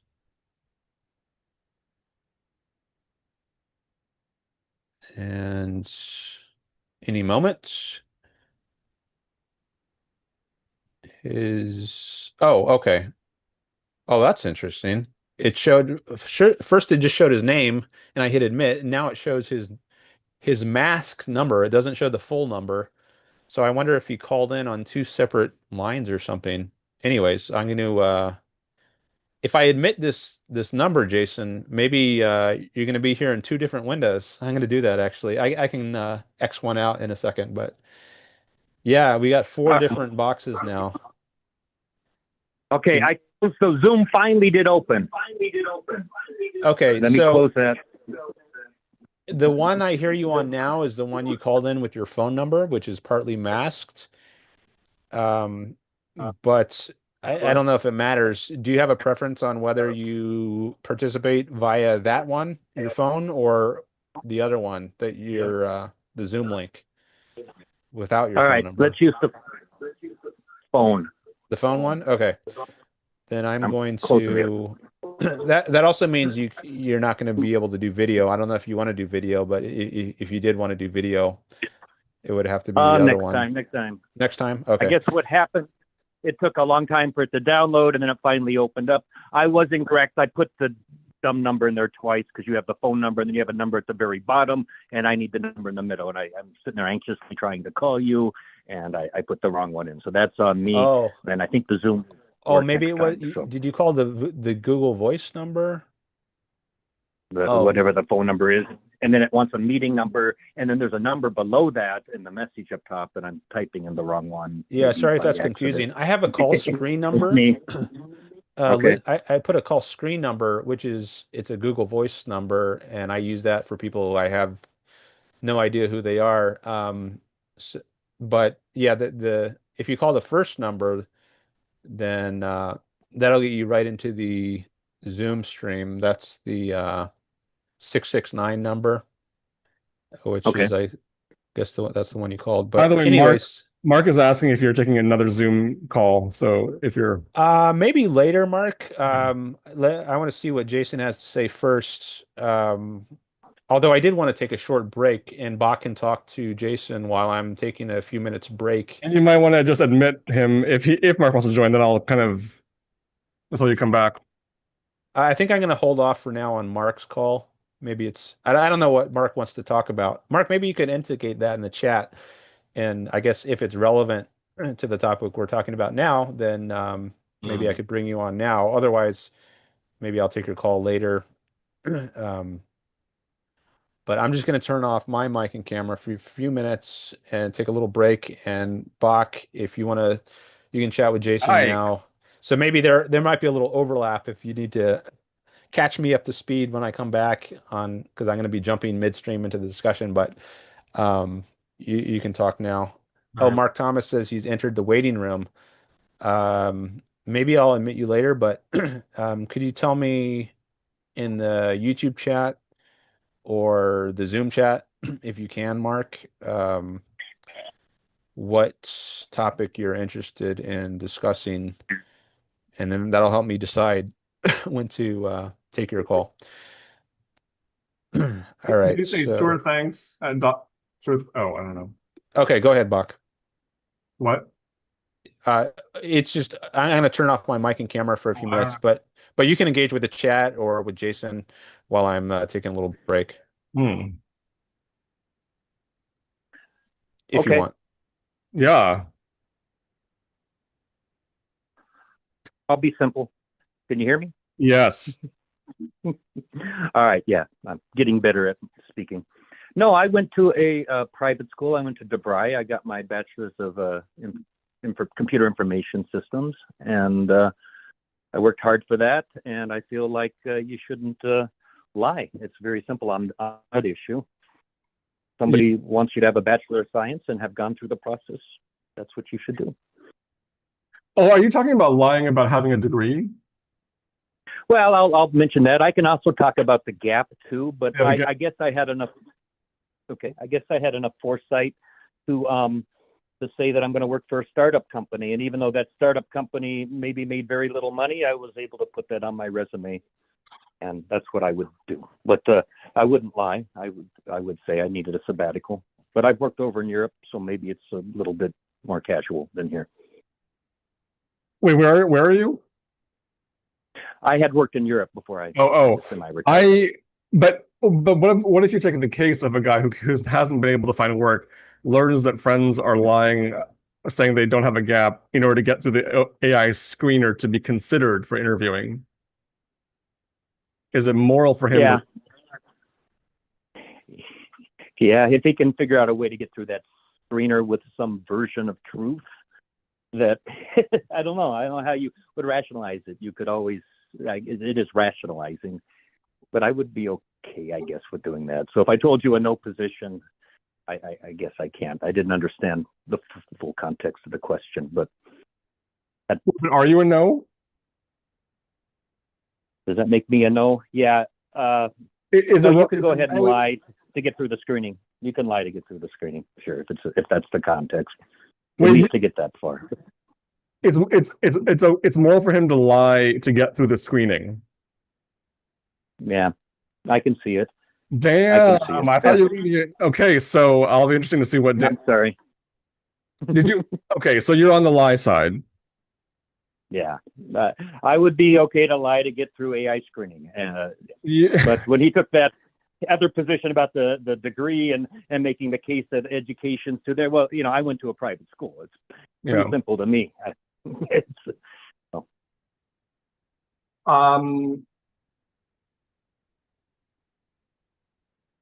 Well, are you an objectivist or objectivist inspired? Objectivish? Oh, I'm all objective. There's very little I disagree with on the core issues.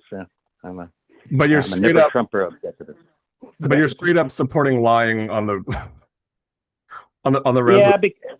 Okay. Yeah, straight up lying. Yeah, I guess you could. And then you have to get in there and you have to say, oh, I made a mistake. I was just trying to get past your AI. You have to be clever in your life. And I worked in a lot of companies where you're lying a little bit every day about what you're supposed to be doing, and are you really studying to be ready for the client, and maybe you're making something more for that client, and it may be something that they want to see actually in a weird way. So I'm okay with a bit of lying. Okay, so it sounds like you're saying, okay, it's okay to lie because it will get you a value. That's what you're saying, right? Is that, well, what do you think of that? Yeah, yeah. I still think that there's kind of a fib, and I always think I take that example with the startup, and I knew I was going to have a gap, and it might be some time to get some work. And I had a friend who did something, and he could just put my name on it, and I could give him money to pay me. I've actually helped people through immigration into Europe they pay me to give them a job. We don't do this anymore, but and then we find something for them to do. So am I lying there when I help somebody get through immigration by giving them a job that he I want to bracket the because that's because that may involve, I don't want to discuss immigration context. This is just within one country, you're a citizen applying for a job. You say it's moral to lie on your resume to get the job. Okay, and then objectivists are going to come at you saying that's just straight up immoral because you're lying to gain a value, which is not really a value. It's only a value in the short-term moment, but you're giving up acting on principle and you're at war with reality, they would say. And now you have to hide the fact that you lied from others, and it puts you on a path to trying to get away with future lies. So your soul is harmed, and you don't know, and you might get caught and get harmed that way. So that's what many objectivists will come at you with. Yeah, I might end it on a bit of a tangent about something else. It's kind of a story I wanted to tell that follows up from some things I talked to with Dan.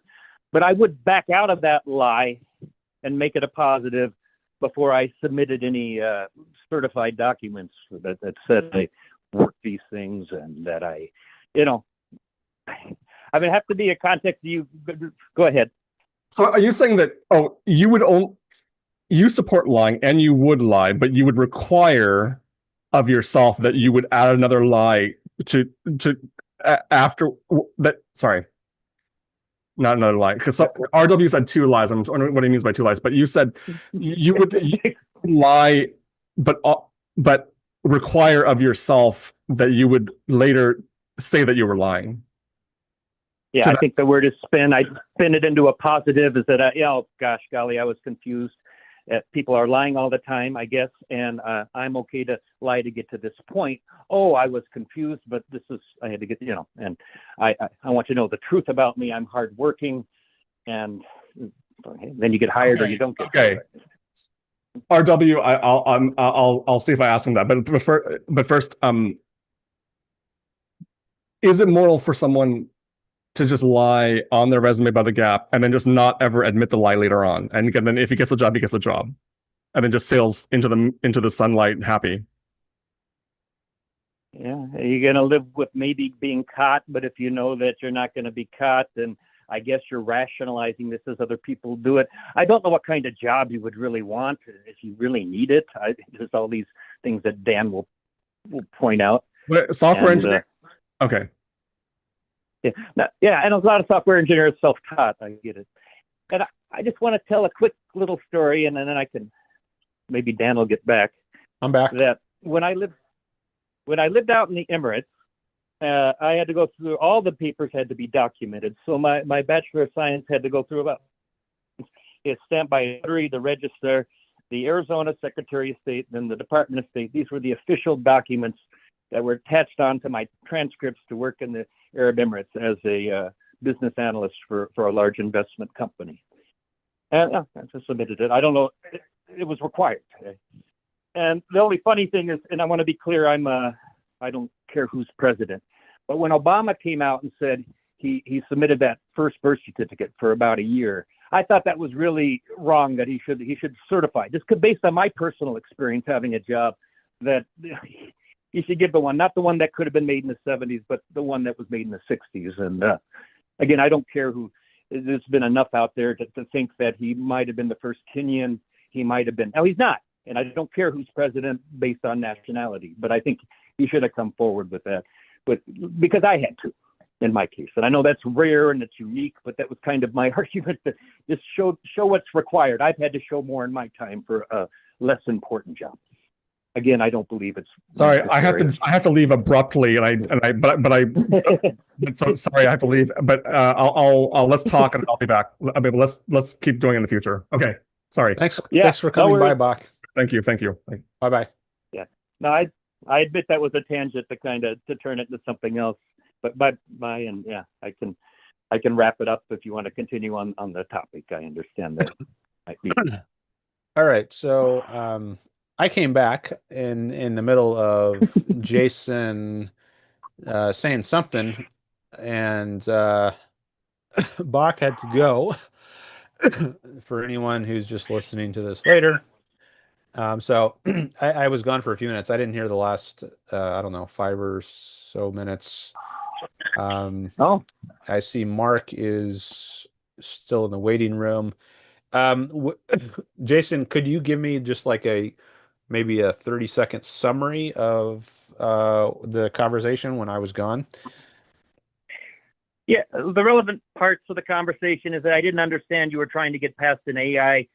I said that it's probably okay to lie to get past that AI, but you must probably confess the truth, spin the truth before you take a job. And then I talked about, so in that sense, I'm not a hard, I guess, no, I misunderstood. I definitely wouldn't lie about my diploma degree, because I earned that through private school. And if that's what's required, that I show a diploma, I don't, people have their own circumstances. That's not a reason to lie about the diploma degree. That's summary. Okay, thanks. Sounds like we might be pretty close on because I also agree you shouldn't lie about the diploma or the the time gap on the resume, or at least Well, you should be mentioned, you should admit go it to ahead. the person soon after. Like you should send them an email saying what the actual truth is. I had the foresight to get together with some friends and say that we're doing a startup, and he was doing a startup, and I was able to cover my gap through, kind of intuitive ways. And I was doing something with a startup that didn't work out, and it should be possible to anybody to fill a gap with some information that gets you past an AI or even the first interview, I think. But All right. yep. I want to see if see, Marc, did you say in the chat what you want to talk about? I see he says welcome back. Thank you. Don't go overboard in lying. He says dishonesty can and does involve reality denial, evasion, other evil doing. Oh, maybe this is where he says, would like to ask about how you found objectivism and about what is necessary to properly learn egoism, objectivism, as well as what reasonable solutions there are to modern something. Looks like that got cut off. Oh, modern practices, maybe? Oh, maybe that's a continuation of something else. Also would like to ask about what you think of the modern mental health space and the adoption of pseudoscientific ideas. Why don't I drop Okay. off and you can take Okay. Marc? He sounds like all right. Thanks a lot, Dan. Yeah, thanks for calling. Bye-bye. Bye. All right. There goes Jason. And I think today will be the first time we had 3 callers if I take Marc's call. Okay, I'll take Marc's call. We can talk at least a little about some of this. I don't know if we can get to all of it, but yeah, we can talk about some of it. So how I found out about objectivism, I've talked about that some before, but I could say at least briefly, and then see if Marc wants to go on to something else. If he's still here, he says just got back. Oh, how Dr. Bach found objectivism and about mental health practice. Maybe you have some time. Okay. Let me just bring in Marc.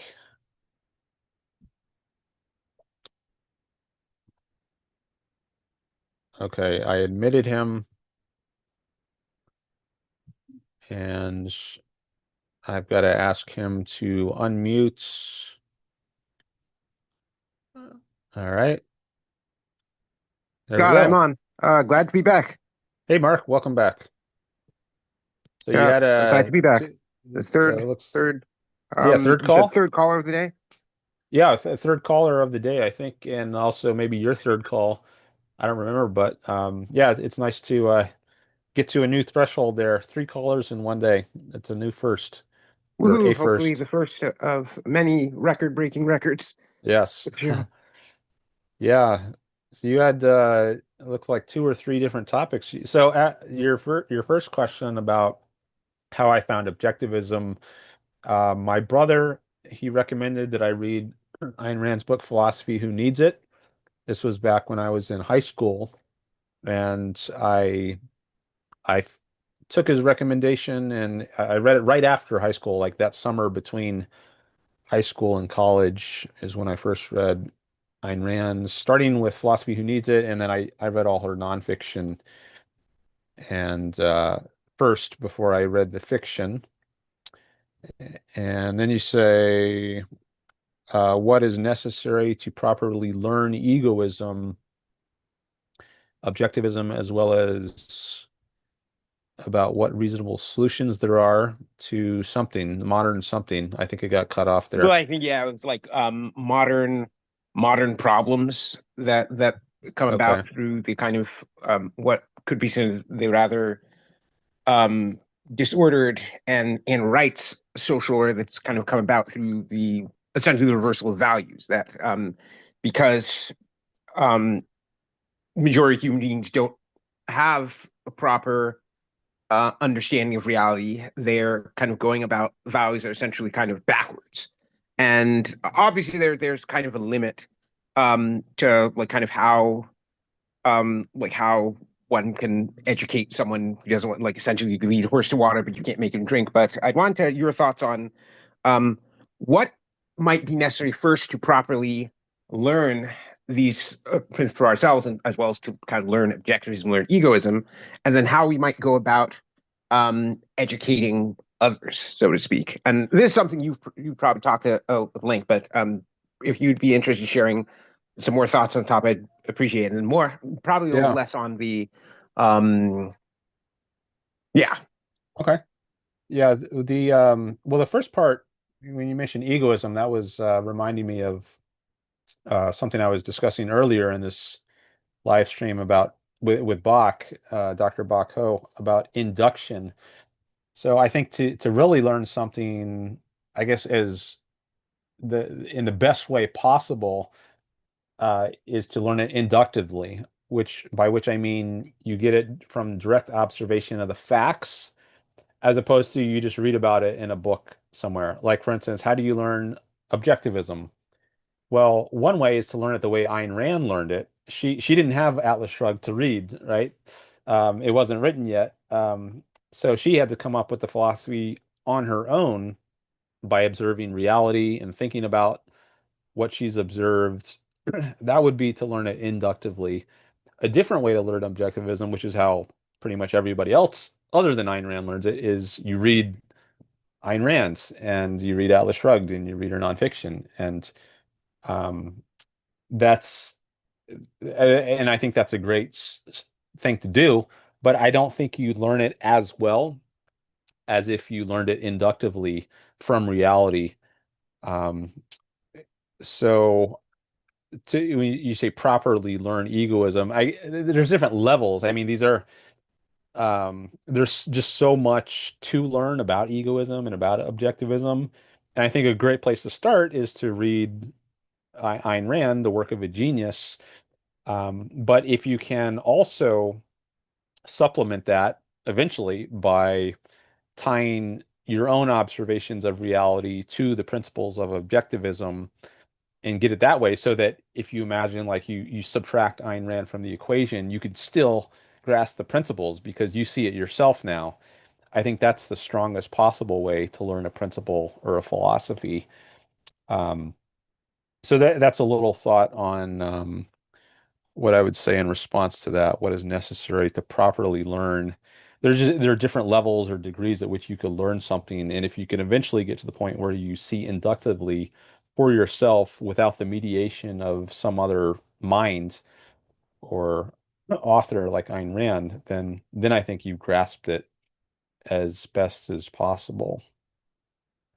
So, oh, looks like Marc got muted and he raised his hand. So let me ask him to unmute again. I don't know how he got muted, but let me hit this. Okay.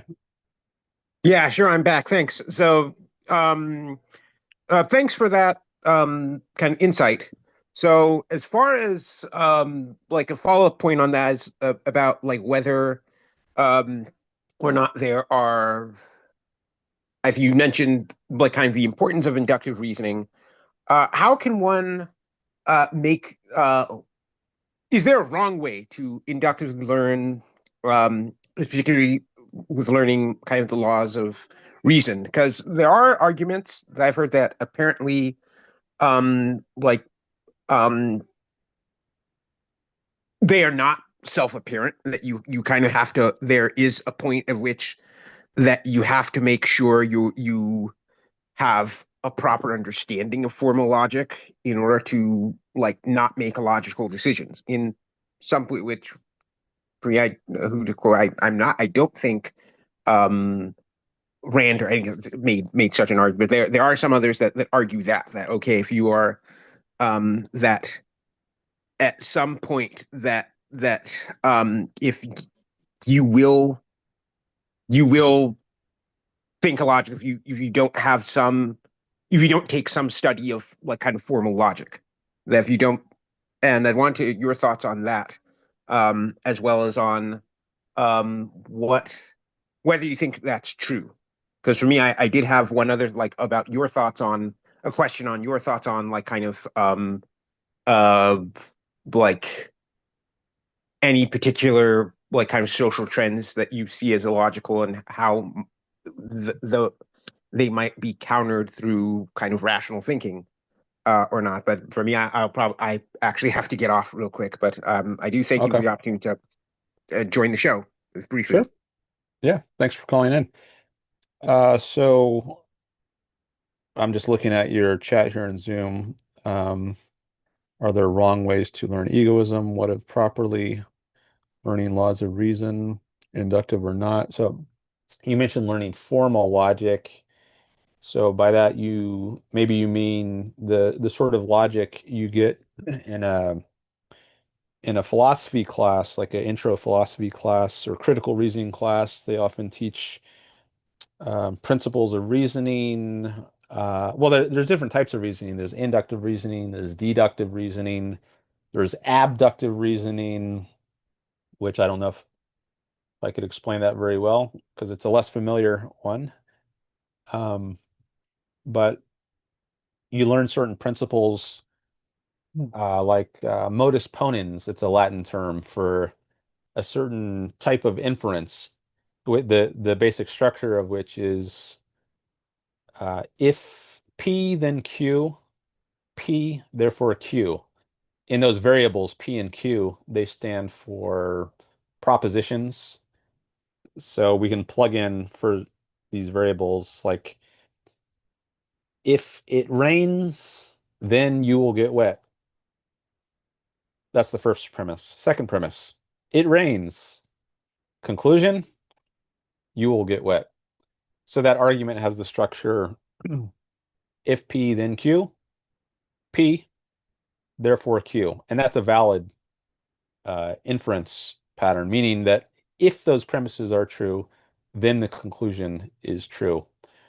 And there's other forms of reasoning, other valid forms of reasoning, like modus tollens. If P then Q, not Q, therefore not P. So using the same example or plugins for those variables, if it rains, then you will get wet. you did not get wet, therefore it didn't rain, right? That conclusion necessarily follows if those premises are true. And so these kinds of inference patterns are the sort of thing that you might learn if you take a class in what's called formal logic in university. But then there's also informal logic, which deals for common fallacies people make, like, for instance, ad hominem or circular reasoning, appeal to authority, um, appeal to emotion. These are all fallacies which you'll learn about in informal reasoning. They don't have to do with like the structure, the very strict structure that I was giving a moment ago. That's formal, the more structured stuff. If P, then Q, P, therefore Q.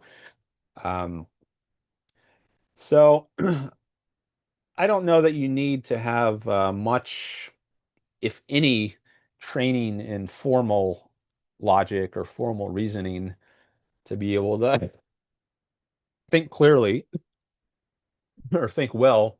Um, I guess you need at least an implicit grasp of some of these principles, but I think there's a lot you can do very well, even if you don't have an explicit recognition of principles of sorry for the cough, principles of formal logic. And you see, I think if you read Ayn Rand's writing, she doesn't make much use of formal logic. Like you don't see structured syllogisms, they're sometimes called, where you these three steps arguments with two premises and a conclusion, and there's some deduction.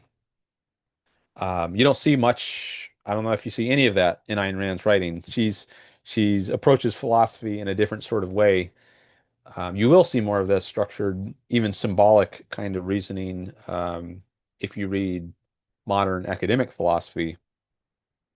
But I think a lot of that, the value of that is exaggerated or overplayed.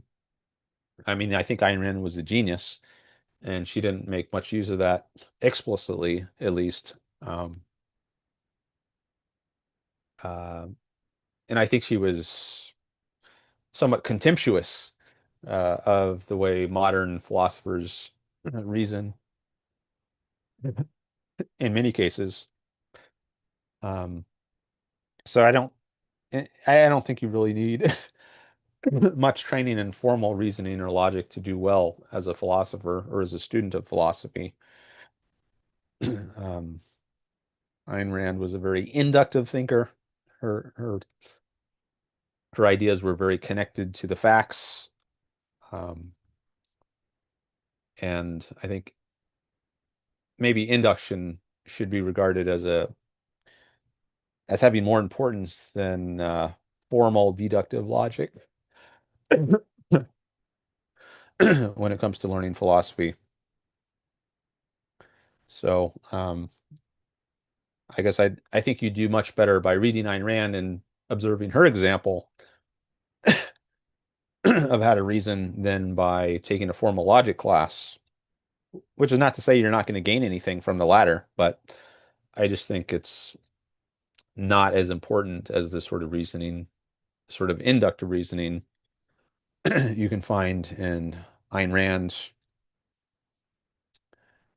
who is the thinker I know the best. And she also thought very highly of Aristotle, who had a lot to say about deduction. Actually, he was people call him the father of logic. He discovered the rules of deductive logic. He had some to say about inductive reasoning, at least in the works that come down to us. Maybe there was more in the works that are no longer extant. There is some. I think in his work, what is it, the posterior analytics, whereas his work, the prior analytics, is more related to deduction and the rules of formal reasoning, the syllogism. But I think that's probably less important to understand than inductive reasoning. Um, think Francis Bacon had things to say about induction. I'm not very familiar with him, but I know some people who are also interested in Ayn Rand have a very high opinion of Francis Bacon. So, um, anyways, there's a little on in response to Marc's question or comments. So I guess the key to saving the world, I guess maybe it lies more in induction than deduction. Both have a role, but maybe induction should be regarded with as more important. And actually, deduction presupposes induction, because deduction is when you are applying a general principle to a particular case. Like all men are mortal. Socrates is a man, therefore Socrates is mortal. That's the classic Socrates syllogism. We have the general principle about all human beings, they're all mortal, and then we apply it to a particular case and draw a conclusion. But where did you get that general principle to begin with, that all men are mortal? Well, that's an inductive conclusion. You had to get that from observing reality. And so that's what I mean when I say deduction presupposes induction. So I think a lot of modern philosophers, they kind of downplay the importance of induction, and they hype up deduction. They say it's more rigorous, and I guess there's a way in which that's true. Induction is, you might call it, more messy, but it's also primary, and your deduction is only as good as the induction that it presupposes.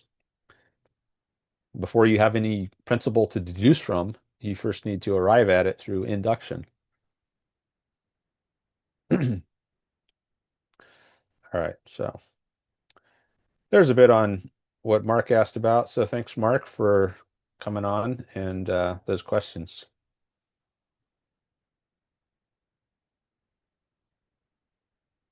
All right. Well, it's 3:15, 3:16 now, Pacific time.